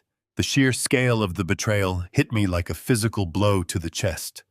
My vision blurred for a fraction of a second. Trent had not just lied to my daughter. He had not just manipulated her emotions to secure a free location for his scam. He had actively, deliberately served her up on a silver platter to a ruthless, organized crime syndicate. "But it gets worse," Miller continued, his voice dropping to a grim cadence. "The kill switch I mentioned is a highly automated financial routing protocol. When Trent finishes dumping the artificially inflated token tonight, he plans to completely liquidate the primary holding accounts. He is moving the stolen millions into an untraceable dark wallet that only he controls. But he programmed the system to intentionally default on the initial $2 million syndicate loan. Why would he default if he is stealing $10 million? I asked, my mind racing to anticipate the criminal logic. Why invite the wrath of the syndicate? Because he is framing you for the entire operation, Mitchell answered, his voice thick with disgust. Richard, think about the physical setup. Where are the servers located? They are hardwired into your residential grid. Where is the internet protocol address registered? It is registered in your name, tied directly to your property. Trent is going to vanish with the stolen cryptocurrency. When the Securities and Exchange Commission and our cyber division trace the digital footprints of this massive fraud, every single clue will point directly to your front door. Miller nodded in solemn agreement. Trent has meticulously structured this entire operation to make you look like the criminal mastermind. You are a retired global logistics executive with extensive experience in international finance. You have the property, you have the resources, and you have the motive. When the authorities raid your villa, they will find the server racks and the burned routing logs. Trent will be long gone untraceable. You will be arrested for federal wire fraud, market manipulation, and money laundering. And Natalie? I whispered, the terrifying reality of the situation finally crystallizing in my mind. When the syndicate realizes their $2 million loan is in default, they will not care about the Securities and Exchange Commission, Miller said quietly. They will execute the terms of their promissory note. They will go after the guarantor. They will go after Natalie to collect their debt, and they will use whatever violent means necessary to get their money back. Trent is sacrificing his own wife to cover his tracks and ensure he walks away a wealthy man. I closed my eyes. The image of my beautiful, trusting daughter crying on the phone, begging me not to ruin Trent's fake startup, flashed through my mind. She believed she was supporting her husband's dreams. In reality, she was financing her own destruction. Trent had weaponized her loyalty, twisting it into a noose that he was preparing to tighten around her neck. He was a monster, a parasite, who had infiltrated my family solely to consume everything we had built. A profound, icy calm washed over me. It was the same calm I used to feel during hostile corporate takeovers, the absolute clarity that comes when you realize negotiation is no longer an option, and total destruction of the adversary is the only viable path forward. I opened my eyes and looked at the federal agent. "How long do you need to stop him?" I demanded, my voice devoid of any previous frailty. Miller closed the heavy laptop and let out a frustrated sigh. "We have the data, Mr. Harrison, but coordinating a federal raid on a residential property involving armed syndicate associates is a massive logistical hurdle. I have to present this mirrored drive to a federal judge to secure the search and seizure warrants. Then I have to mobilize a regional cybercrime strike team, brief the tactical units, and set up a secure perimeter. This is not a local police drug bust. This is a multi-agency operation." "I need a timeline, Agent Miller," I said, my tone uncompromising. 48 hours, Miller replied, holding my gaze. "I can have a fully authorized, heavily armed federal strike team ready to breach those double doors in exactly 48 hours. We will move in before dawn on Sunday. Until then, you need to go back to the villa and maintain your cover. Keep cooking their meals. Keep playing the clueless old man. If Trent suspects anything, he will initiate the kill switch early, wipe the drives, and disappear." I nodded slowly, processing the timeline. 48 hours. 2 days. The federal government moved with the slow, methodical precision of a massive bureaucracy. But they were operating on a fundamental misunderstanding of the immediate threat. They thought Trent was simply running a continuous fraud operation that would remain static until they arrived. I stood up from the vinyl booth and picked up my empty leather satchel. "I will play my part," I said smoothly, extending my hand to the agent. "Thank you for your swift action, Agent Miller. I will wait for your signal on Sunday morning." Mitchell looked at me, a hint of concern lingering in his eyes. "Be careful, Richard. These men are dangerous criminals with nothing left to lose." "I will be perfectly safe, Mitchell," I replied, offering a reassuring, yet utterly false smile. "I am just a harmless old retiree." I walked out of the diner and stepped back into the sweltering Florida heat. I climbed into the driver's seat of my sedan, locked the doors, and stared out at the cracked asphalt. I had lied directly to the face of a federal agent, but I had no other choice. 48 hours was far too long. I had listened to the audio bugs hidden in my air vents. I had heard Trent's frantic, hushed conversations with the dark web brokers. I had seen the massive spike in the data flow on my mirrored hard drive. The federal government thought they had time to organize a pristine tactical raid, but I knew something they did not. Trent was not waiting for the weekend. The pump phase of his fraudulent token was already peaking. The retail investors were fully committed, the liquidity pool was completely saturated, and the digital trap was set to spring. He was not going to stick around for another 2 days cooking the books. He was going to execute the $10 million dump and initiate the kill switch tonight. If I waited for the FBI to assemble their strike team, Trent would be gone by dawn, leaving me facing a federal indictment and leaving my daughter at the absolute mercy of a violent, organized crime syndicate. The authorities were moving too slowly. Trent was moving too fast. That meant I had to move faster than both of them. I started the engine, put the car in gear, and drove steadily back toward the coastal highway, prepared to burn his entire world to the ground. The drive back along the coastal highway was a masterclass in psychological compartmentalization. Every fiber of my being demanded that I press my foot to the floorboard accelerate past the speed limit, burst through my own front doors, and wrap my hands around Trent's treacherous neck. The image of his smug face, the realization that he was willing to sacrifice my daughter to a violent mob, fueled a raging inferno inside my chest. But uncontrolled anger is the enemy of strategy. I took deep, methodical breaths, forcing my heart rate to slow, forcing the boiling blood to cool into a thick, unbreakable ice. By the time my silver sedan rolled past the heavy iron gates of the estate, I was no longer a furious father. I was the clueless, docile old man they expected to see. I parked in the garage, grabbed my leather satchel, and walked toward the interior door. I hunched my shoulders, softened my gaze, and deliberately dragged my right foot slightly against the concrete. As I entered the kitchen, the heavy scent of stale coffee and unwashed bodies hung in the air. The massive double doors to the living room were propped open. Several of the syndicate associates were milling about, carrying energy drinks and staring blankly at their smartphones. I shuffled past them, offering a weak, trembling smile. One of the men, the heavily tattooed enforcer, sneered at me and turned his back. I kept my head down, clutching the leather satchel to my chest, as if it contained nothing more than medical pamphlets and useless prescriptions. I made my way up the grand staircase, gripping the mahogany railing, with trembling hands, panting softly with each step. I felt the gaze of the men burning into my back, dismissing my existence entirely. I reached the second-floor hallway and moved toward my study. Once inside, I shut the solid oak door.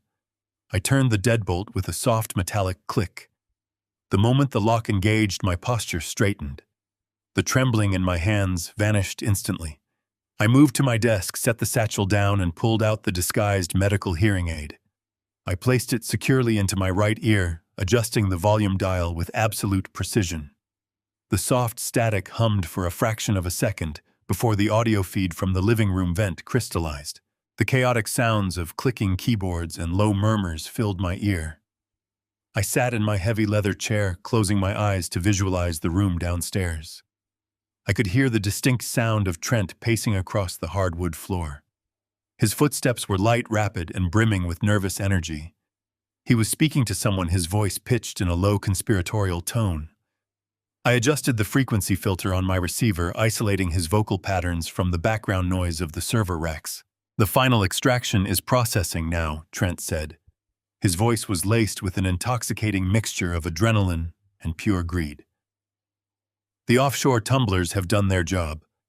The $10 million is entirely washed. It has been fractured into 1,000 microscopic digital pieces and is currently reassembling in our private dark wallets." A second voice chuckled. It was a raspy, gravelly sound. I recognized it as the tattooed enforcer from the kitchen. "It was almost too easy, boss. The retail idiots bought the hype, and the liquidity pool practically drained itself into our laps." "But what about the local infrastructure? When do we initiate the burn protocol?" Trent let out a sharp, arrogant laugh. "We do not need to rush the burn protocol. The automated kill switch is set to trigger right after the final packet clears. Tomorrow night, we initiate a physical wipe of the servers. We will run the thermite application on the hard drives, melt the proprietary hardware down to slag, and walk out the front door. We leave the outer shells intact.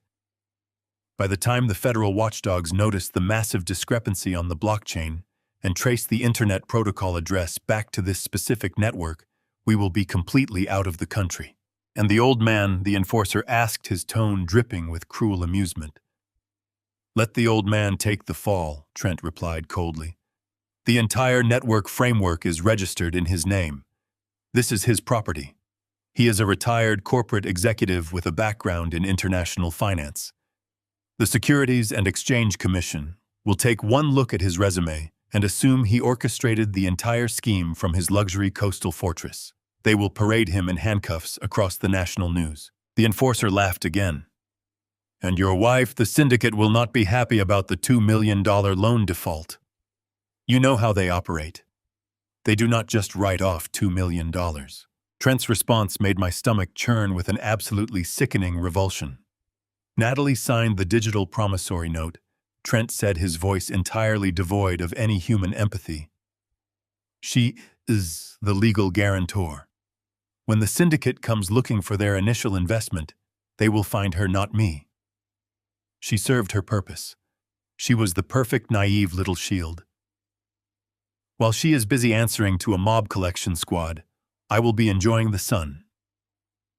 My one-way first-class ticket to Dubai is officially booked for Friday morning. I have a private car picking me up at the end of the driveway at exactly 6 o'clock tomorrow morning. I will be sipping champagne over the Atlantic before anyone even realizes the money is gone. I sat rigidly in my desk chair, the audio feed hissing softly in my ear. The cold, calculated malice in Trent's voice was difficult to comprehend. He had manipulated my daughter's love, drained her financial future, and deliberately painted a target on her back for violent criminals, all while living comfortably under my roof. I looked at the calendar on my computer monitor. The digital digits glowed brightly in the dim study. Today was Thursday. The realization hit me with the force of a freight train. Trent was leaving on Friday morning. He had a private car arriving at 6 o'clock tomorrow morning. He was fleeing the country in less than 24 hours. I thought back to the sweltering diner, to the firm professional grip of Special Agent Miller. The federal government was methodical. They were precise. But they were shackled by bureaucratic procedures and judicial warrants. Miller had explicitly told me they needed 48 hours to assemble the multi-agency strike team.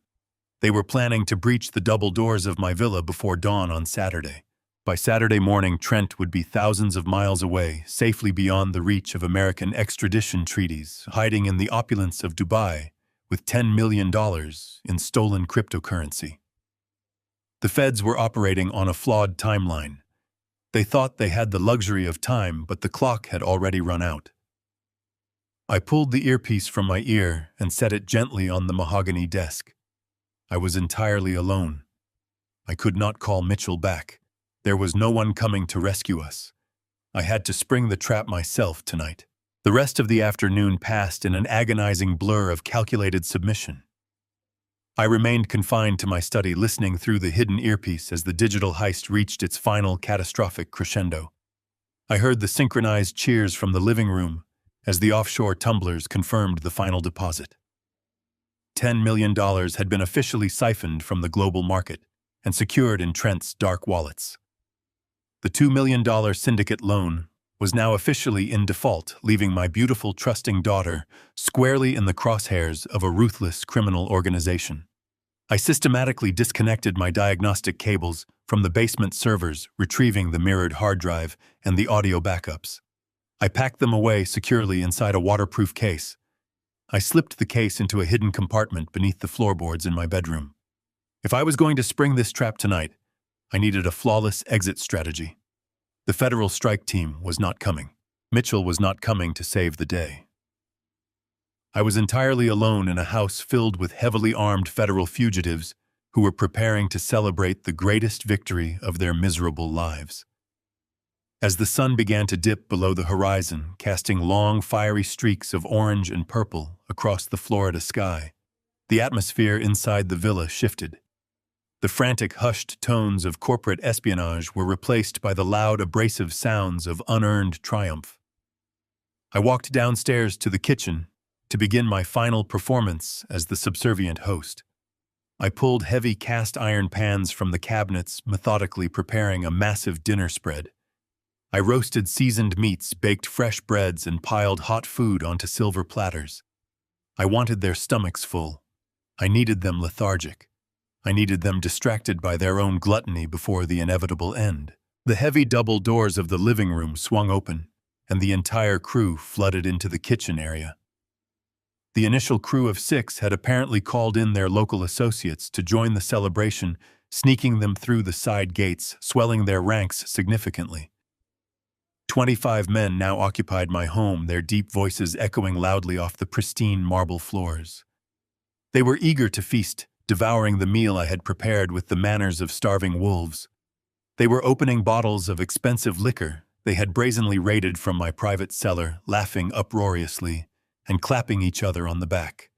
I stood silently by the granite island, wiping down the counter with a cloth, keeping my head bowed and my shoulders slumped in defeat.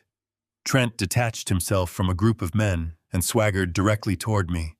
His face was flushed with alcohol and arrogant victory. He wore a crisp, expensive linen shirt, looking every bit the successful tech visionary he so desperately pretended to be.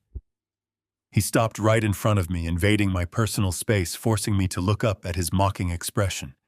He reached out and arrogantly patted my shoulder, his hand heavy and condescending. "We are throwing a wrap-up party tonight, old man," Trent announced, his voice carrying clearly over the raucous noise of his criminal crew.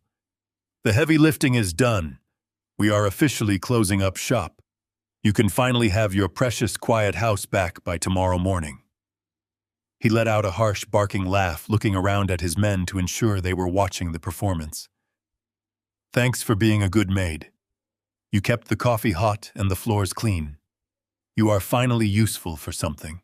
The sheer audacity of his words, the casual cruelty with which he dismissed my entire existence while actively preparing to sacrifice my daughter, threatened to shatter my carefully constructed facade. Every primal instinct I possessed screamed at me to grab the heavy cast-iron skillet resting on the stove and wipe that smug, entitled grin off his face permanently. The thought of my daughter's tearful face fueled an intense, burning desire for immediate, violent retribution. But I forced those violent urges down into a cold, dark place. I let a fragile, compliant smile spread across my face. I looked Trent dead in the eye, dropping the wavering elderly persona for just a fraction of a second. I allowed a sliver of the ruthless, calculating executive I truly was to shine through my gaze. The sudden shift in my demeanor caused Trent to falter for a microsecond, a fleeting shadow of confusion crossing his arrogant features, before he quickly dismissed it. "You are welcome, Trent," I said, my voice steady, resonant, and completely devoid of any previous frailty. "I am glad I could accommodate your specific needs. I promise you tonight will be a night you will never ever forget." Trent stared at me, his brow furrowing slightly, but the alcohol and his monumental ego quickly overrode any nascent suspicion. He scoffed, turning his back on me and raising his expensive glass toward his men. "Enjoy your miserable retirement, Richard," he tossed over his shoulder as he walked away. "Drink up, boys. The night is young and we are rich." The 25 men cheered loudly, raising their stolen bottles and retreating back behind the heavy mahogany doors of the grand living room. They pulled the doors shut, sealing themselves inside their makeshift fortress. Within minutes, the heavy vibrating bass of electronic dance music began to rattle the kitchen cabinets. They were drinking heavily, blasting their music, and celebrating their successful multi-million-dollar heist with absolute reckless abandon. They felt completely invincible, shielded by their military-grade encryption and the false security of my remote coastal estate. They believed they had outsmarted the financial markets, the federal government, and the clueless old man whose house they had violently invaded. They had no idea that they were currently trapped inside a meticulously engineered cage. I stood alone in the quiet kitchen, listening to the muffled thumping music vibrating through the floorboards. I placed the cleaning cloth neatly on the counter and smoothed the wrinkles from my shirt. The time for hiding was over. The time for playing the victim had officially passed. I turned and walked toward the large glass doors leading out to the rear of the property. I quietly stepped out onto the expansive back patio. The cool, salty ocean breeze immediately hit my face, clearing the lingering stench of the syndicate from my senses. The rhythmic crashing of the waves against the shoreline provided a stark, calming contrast to the chaotic noise vibrating from the house behind me. I looked out at the dark, vast expanse of the water, preparing myself for what had to be done next. I reached into the deep pocket of my slacks and pulled out my heavy encrypted master control tablet. The screen illuminated the darkness, casting a pale blue glow across my face. I brought up the central command interface for the entire estate. I had designed this house to be a smart fortress, and I controlled every single system. I ran a diagnostic check to ensure all the physical security mechanisms were functioning flawlessly. The steel shutters and the reinforced electronic deadbolts were perfectly aligned and awaiting my command. The digital trap was now ready. The digital trap was now ready. I stood on the patio for a long time, letting the cool ocean air fill my lungs. The clock on my tablet screen read 10:45 in the evening. 15 minutes remained until Trent intended to initiate his final data wipe. The muffled, heavy bass from the living room continued to thump rhythmically against the soles of my shoes. They were completely lost in their arrogant celebration, drinking the liquor I had purchased, laughing in the house I had built, and planning to ruin the daughter I had raised. I looked down at the central command interface. The software was custom designed by a private military contractor I had employed during my logistics career. It was built to protect high-value cargo facilities from armed incursions. When I constructed this coastal villa, I had the entire system integrated into the residential framework. To the naked eye, the house was a beautiful, sprawling masterpiece of modern architecture. Beneath the plaster and imported stone, however, it was a fortified bunker designed to withstand Category 5 hurricanes and coordinated physical assaults. The time crept forward. 10:50. 10:55. I opened the main security application. A detailed three-dimensional blueprint of the villa materialized on the screen. The living room was highlighted in a soft yellow hue, indicating the presence of multiple heat signatures. 26 men were currently gathered in that single massive room. The heavy double doors leading to the kitchen were closed. The floor-to-ceiling windows facing the ocean were shut tight. They had intentionally isolated themselves to protect their illegal servers, unwittingly creating the perfect conditions for their own imprisonment. At exactly 10:59, I navigated to the emergency override menu. A bold red warning screen flashed, demanding secondary authentication. I typed in my complex 32-character alphanumeric passcode with a steady, unflinching hand. The screen transitioned, presenting a grid of master control protocols. My thumb hovered directly over the command labeled Category 5 Hurricane Lockdown. This was the ultimate security measure designed to seal the estate in the event of catastrophic weather or a severe security breach. Once activated, the system would sever all external network connections, drop the physical barricades, and engage the deadbolts. The house would essentially become a hermetically sealed vault. The digital clock on the top right corner of my tablet ticked to exactly 11 o'clock. I pressed my thumb firmly against the glass screen. A sharp electronic tone beeped from the tablet, confirming the command execution. For a split second, nothing happened. The ocean waves crashed against the distant rocks. The muffled bass continued to vibrate. Then the house woke up. A deep mechanical groan reverberated through the very foundation of the villa. It was a terrifying industrial sound, like the gears of a massive ship engaging in the deep ocean. Thick 3-inch steel-reinforced storm shutters instantly dropped from their hidden recesses above every single window and exterior door in the living room. They did not roll down gracefully. They slammed down with the violent, explosive force of a guillotine. The impact shook the patio beneath my feet. A deafening metallic crash echoed across the property as the heavy steel plates hit the concrete tracks, sealing off the outside world completely. Simultaneously, the internal security mechanisms engaged. Heavy titanium deadbolts slid from the doorframes directly into the solid steel cores of the mahogany double doors leading to the kitchen and the main hallway. The electronic locking mechanisms whirred and clicked permanently, securing the exits. The grand living room, the luxurious space where Trent and his syndicate associates were celebrating their $10 million heist, was instantly transformed into a soundproof, bulletproof steel box. The 26 men were completely trapped. There were no windows to break. There were no doors to kick down. The physical fiber optic cables connecting their servers to the outside world were severed by a physical relay switch located securely in the basement utility closet, which I had just overridden. Their dark web connections went entirely dark.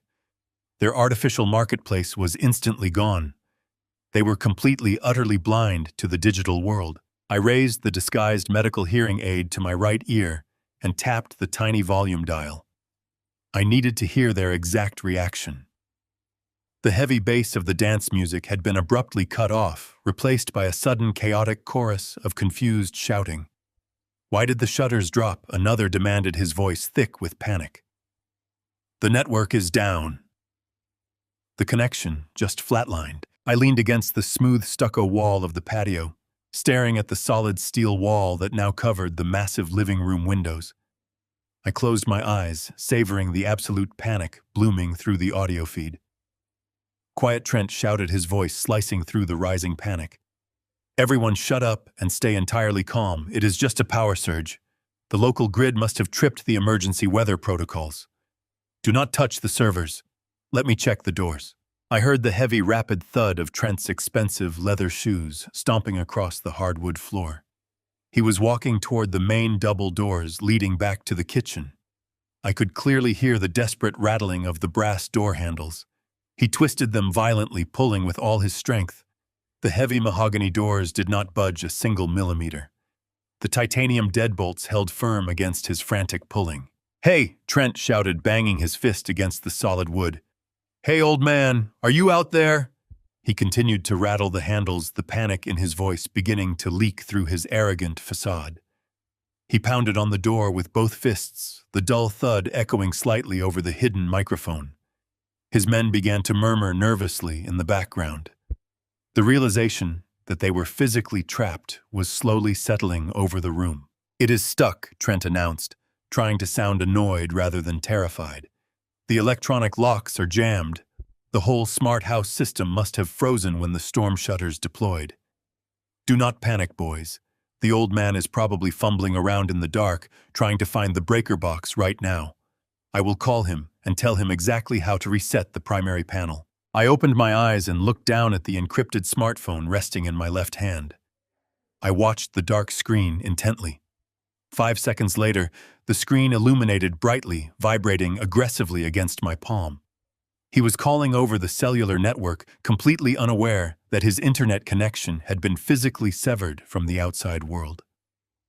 I tapped the green button and raised the phone to my ear, keeping my voice smooth and perfectly neutral. "Hello, Trent," I answered calmly. "Richard, listen to me very carefully," Trent barked, his voice tight with a nervous, strained laughter. "The smart home system just malfunctioned. The storm shutters slammed down, and the main double doors are totally stuck. I think the electronic deadbolts engaged on a fail-safe protocol. You need to go down to the utility room right now, find the main security panel, and open this up immediately before I break it." I stood perfectly still in the cool, refreshing coastal breeze. The ocean waves continued their endless rhythm against the distant rocky shoreline, providing a stark contrast to the absolute desperation radiating from his harsh, pathetic words.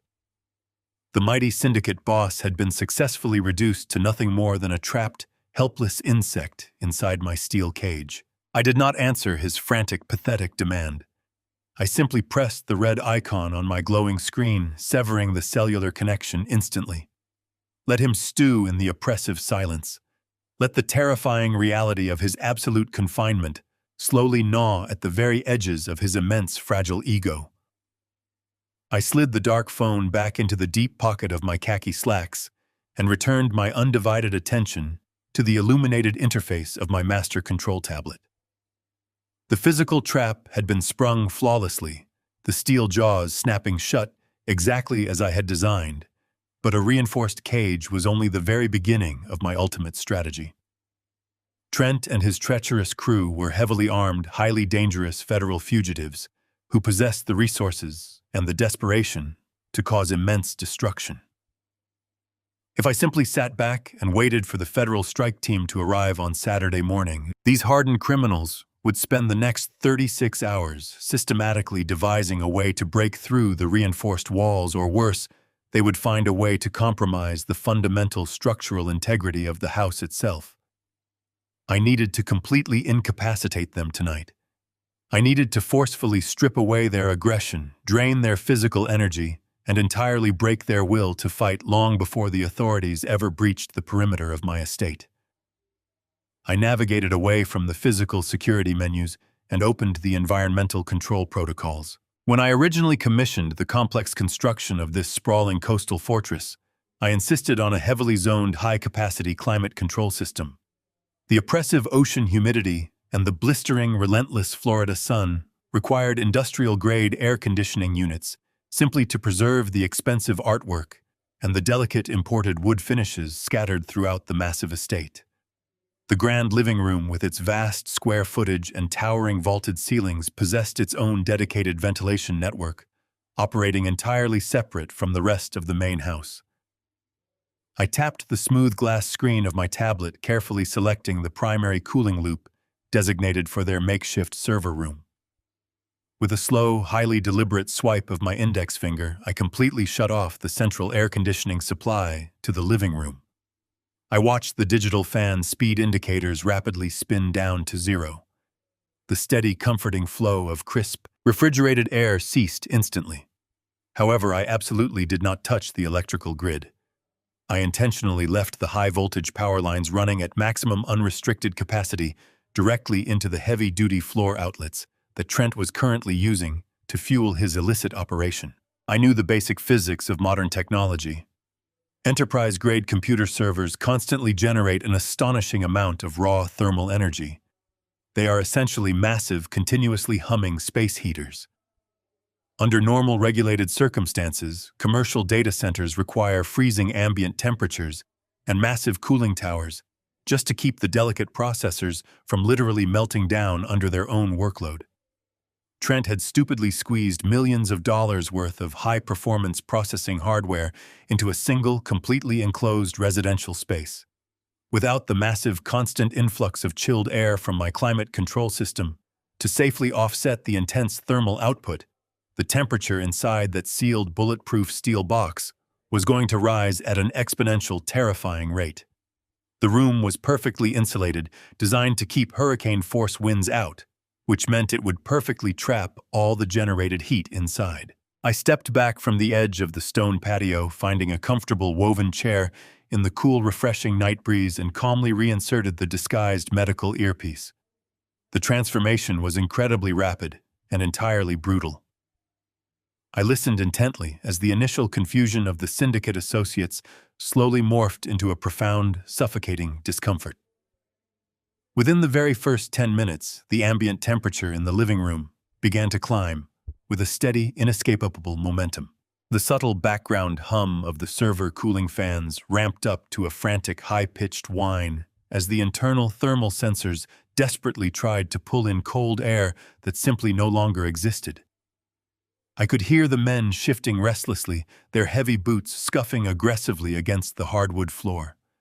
The celebratory clinking of expensive liquor bottles ceased entirely, replaced quickly by the sounds of heavy labored breathing and the frantic rustling of fabric.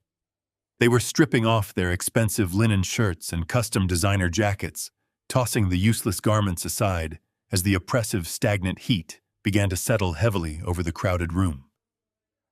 Trent paced the floor like a caged animal, his steps lacking their previous authority, driven now by a rising, erratic agitation. He loudly ordered his men to try prying the thick steel storm shutters open with heavy brass fireplace pokers, but the reinforced titanium tracks held absolutely firm against their desperate assaults. The harsh sounds of metal violently clanging against metal echoed sharply through my earpiece, followed immediately by breathless curses and deep groans of physical exertion. They were burning precious oxygen with every single powerful swing.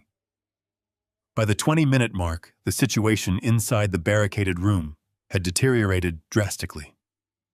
The digital thermostat readout on my tablet screen indicated that the ambient temperature inside the living room had just surpassed 110 degrees Fahrenheit, and the glowing red numbers were still climbing rapidly. The air inside the sealed steel box was becoming rapidly toxic, entirely saturated with the extreme radiating heat from the overworked computer processors and the compounding body heat of 26 panicking, profusely sweating men. The frantic, high-pitched whine of the server cooling fans suddenly gave way to a series of shrill, piercing warning alarms. The hardware was beginning to reach critical failure temperatures. The automated sirens blared relentlessly, creating a chaotic, deafening symphony of digital distress that layered heavily over the agonizing sounds of human suffering. The men were no longer just sweating in the dark. They were literally baking inside an industrial oven. I could hear them coughing violently, gasping for precious oxygen in the stifling dead air. The aggressive, hardened federal fugitives who had boldly laughed about destroying my family and stealing my daughter's future, were now openly weeping and screaming in total despair. They pounded their bare, bloody fists against the solid mahogany doors, their voices hoarse and ragged from the blistering heat. They kicked the reinforced walls through heavy glass ashtrays against the immovable steel shutters, and begged blindly for someone to help them escape the inferno. The sheer collective panic was absolute. The severe heat exhaustion was rapidly sapping their physical strength, turning their violent criminal rage into pure, unadulterated terror. They were slowly suffocating in a dark, blistering nightmare entirely of their own making. My encrypted smartphone suddenly vibrated violently against the armrest of my patio chair, jolting me from my thoughts. The caller ID flashed brightly in the dark.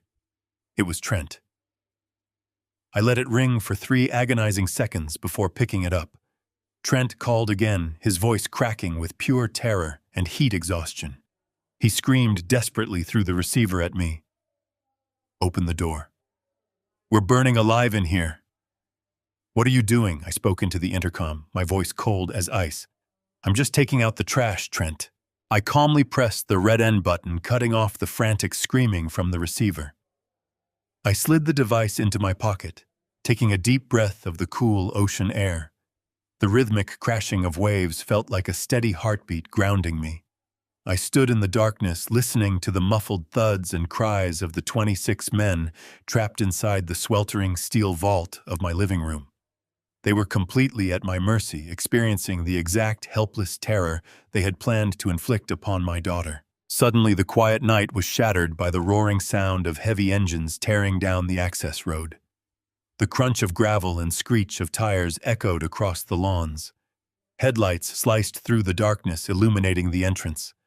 A fleet of unmarked black vans skidded to a halt on the driveway, forming a tactical perimeter. The side doors slid open simultaneously, and dozens of armed federal agents poured onto the pavement. They moved with terrifying speed and precision, dressed in tactical gear, carrying assault rifles, shouting sharp orders to secure the area. I remained perfectly still on the patio, watching the synchronized chaos. I expected them to arrive Saturday morning, as Special Agent Miller stated. But Mitchell, my fiercely loyal lawyer, had taken matters into his own hands. The moment I walked out of the diner, Mitchell marched directly back to Agent Miller and initiated a fast-tracked hostage protocol. He convinced a federal judge that Trent possessed a violent syndicate crew and that my life, along with my daughter's, was in immediate danger. Mitchell forced the bureaucracy to bypass the wait, expediting the raid in a fraction of the time. Special Agent Miller, wearing a Kevlar vest, jogged around the house, flanked by 4 tactical operators. They swept the patio with blinding flashlights before spotting me standing calmly by the chairs. Agent Miller lowered his weapon, his face a mask of utter confusion. Richard Miller shouted over the noise of the surrounding agents. "Are you injured? Where is Trent? Where are the hostile targets?" "I am perfectly fine, Agent Miller," I replied, my voice steady and completely composed. "The hostile targets are currently secured inside the main living room." Miller frowned, looking at the thick steel storm shutters covering the rear of the house. "We tried to breach the front entrance, but the entire structure is locked down. The doors are reinforced and the windows barricaded. We need a tactical breaching unit out here with explosives to blow the hinges." "That will not be necessary, Agent Miller," I said smoothly. I stepped forward, holding up my master control tablet so the agent could see the screen. "The house is operating under a Category 5 hurricane lockdown. I initiated the security protocol 35 minutes ago to prevent the targets from escaping. They are contained." Miller stared at me, his eyes widening in sudden realization. He looked from the small tablet in my hand to the massive steel wall of the villa, processing the sheer scale of the trap I had sprung. "You locked 26 men inside a reinforced steel box." "I did," I answered simply. "I also shut off the climate control to that specific room. The computer servers they were using generate a significant amount of thermal energy. It is currently extremely uncomfortable inside that space." The tactical commander stepped forward, his radio buzzing with frantic chatter. "Sir, we need those shutters open right now. We have units ready to breach and apprehend the suspects." I nodded slowly, acknowledging the command. I tapped the glass screen of my tablet, navigating back to the emergency override menu. I placed my thumb against the biometric scanner and initiated the physical release protocol. The house let out a deep groan. The titanium deadbolts retracted with sharp clicks echoing across the patio. The massive steel storm shutters engaged their heavy-duty motors slowly and grindingly, beginning to rise from the concrete tracks. The tactical operators immediately raised their assault rifles, aiming the bright red laser sights directly at the expanding gap beneath the steel plates.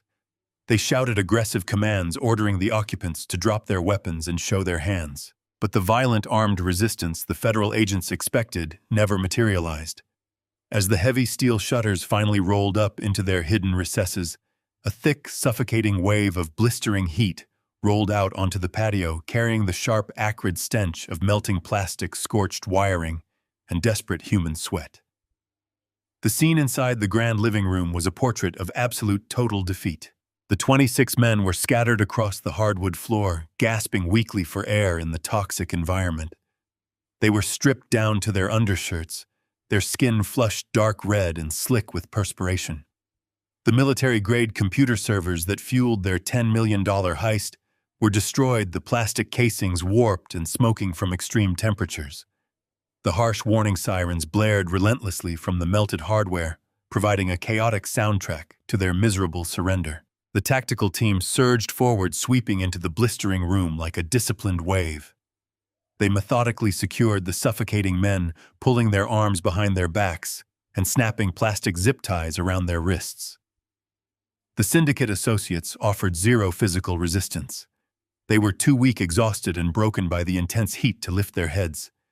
They simply laid on the floor, coughing violently and accepting their defeat. I walked slowly toward the open doorway, observing the destruction of my living room with a profound sense of cold satisfaction. The physical damage to the property was extensive, but it was a small price to pay to ensure the complete annihilation of the men who threatened my family. Trent stumbled blindly out of the smoke-filled room, his expensive linen shirt soaked in sweat and clinging desperately to his chest. He was gasping for air, his face pale and contorted in pure terror. He took 2 unsteady steps onto the cool stone patio before a pair of tactical operators grabbed his shoulders, spinning him around forcefully. They slammed him chest first onto the hood of a tactical vehicle. Trent cried out in pain as his cheek hit the cold metal. He squeezed his eyes shut, coughing violently as fresh oxygen flooded his damaged lungs. A dozen bright red laser sights were pointed directly at his chest, painting him as the primary hostile SIL target. An agent roughly pulled Trent's arms behind his back, locking heavy steel handcuffs tightly around his wrists. As the federal agent pulled him upright, yanking him away from the vehicle, Trent opened his eyes. He looked across the chaotic patio, past the armed tactical operators and the flashing lights, until his gaze finally locked onto mine. The arrogant tech visionary was completely gone. The ruthless criminal mastermind who planned to sacrifice his own wife to a violent mob had been entirely erased. In his place stood a broken, pathetic, terrified little boy who finally understood the catastrophic magnitude of his own massive mistakes. He stared at me, his eyes wide with disbelief and inescapable dread. I stood near the edge of the patio, perfectly composed amidst the swirling red and blue lights of the federal vehicles. I reached over to a side table and picked up a porcelain cup of coffee I had prepared earlier in the kitchen. The dark liquid was still warm. I raised the cup to my lips, keeping my cold, unforgiving gaze locked onto Trent's terrified face. I took a slow, deliberate sip of the rich coffee, letting the bitter taste wash over my tongue. I lowered the cup, offering him one final icy smile before the agents dragged him away toward the waiting vans. Enjoy Dubai, Trent. The days that followed the raid were a chaotic whirlwind of federal agents, legal briefings, and overwhelming relief. The pristine evidence I had meticulously collected offline entirely saved Natalie from the horrific fate her husband had planned for her. I retrieved the waterproof case from beneath my bedroom floorboards and handed the mirrored hard drives directly to Special Agent Miller. That single piece of physical hardware contained every encrypted log, every intercepted audio file, and every fraudulent transaction Trent had tried to bury. It was the undeniable silver bullet that completely exonerated my daughter. The federal forensic team quickly verified that Trent had completely bypassed Natalie's personal security measures. His forged documents, the digital promissory notes, and the fake electronic signatures were all proven to be undeniably false. The authorities completely dissolved the $2 million syndicate loan, removing the target from my daughter's back and shifting the full weight of the federal government onto Trent and his captured crew. Mitchell personally oversaw every detail of the subsequent legal proceedings. My fiercely loyal lawyer ensured that local news outlets received the exact narrative we carefully constructed. The aggressive public exposure completely shattered the false tech visionary persona that Trent had spent years meticulously building. The federal prosecuting attorneys were absolutely astounded by the incredibly thorough nature of the provided evidence. They never offered a single plea deal to any captured syndicate members of his crew. The justice system moved with a swift, merciless precision. Trent and his 25 associates were denied bail labeled as severe flight risks due to their offshore accounts and the confiscated first-class ticket to Dubai. They currently face up to 30 years in federal prison for a massive laundry list of severe charges, including federal wire fraud, aggravated identity theft, criminal conspiracy, and high-level money laundering. The $10 million they had stolen was successfully frozen in their dark wallets by the cyber division, ready to be slowly repatriated to the defrauded investors. Trent will spend the absolute best years of his miserable life locked inside a tiny, sweltering concrete cell, a highly fitting end for a man who tried to burn my family to the ground.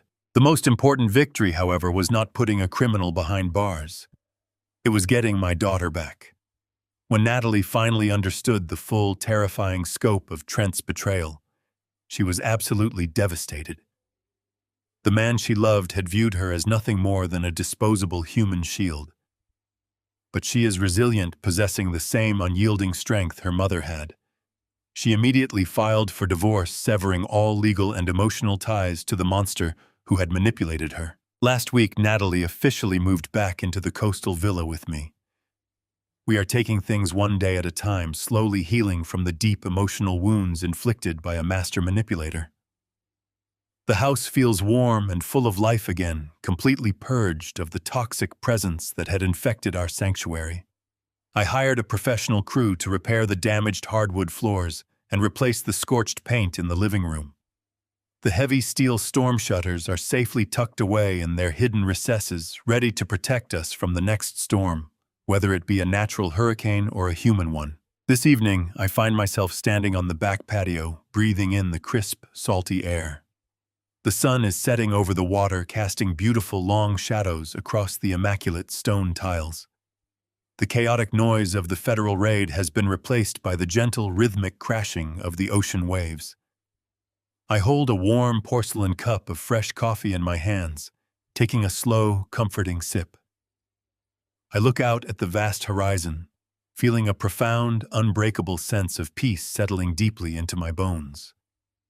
My legacy remains entirely intact, my home is secure, and most importantly, my family is finally safe. Never mistake a person's silence for ignorance, and never confuse old age with weakness. We spend our entire lives building our empires, learning to accurately read the darkest corners of human nature. When you invite arrogance into a house built on decades of hard work and sacrifice, you are simply digging your own grave. True strength is not found in yelling or throwing punches. It lies in observation, patience, and the flawless execution of a trap they never saw coming. Always respect the ground you stand on, and never underestimate the man who paved the solid floor beneath your feet. If this story kept you on the edge of your seat, hit the like button and subscribe to the channel right now. Please share how you managed to completely outsmart a toxic person in your life. Let me know in the comments below, and I will see you next time.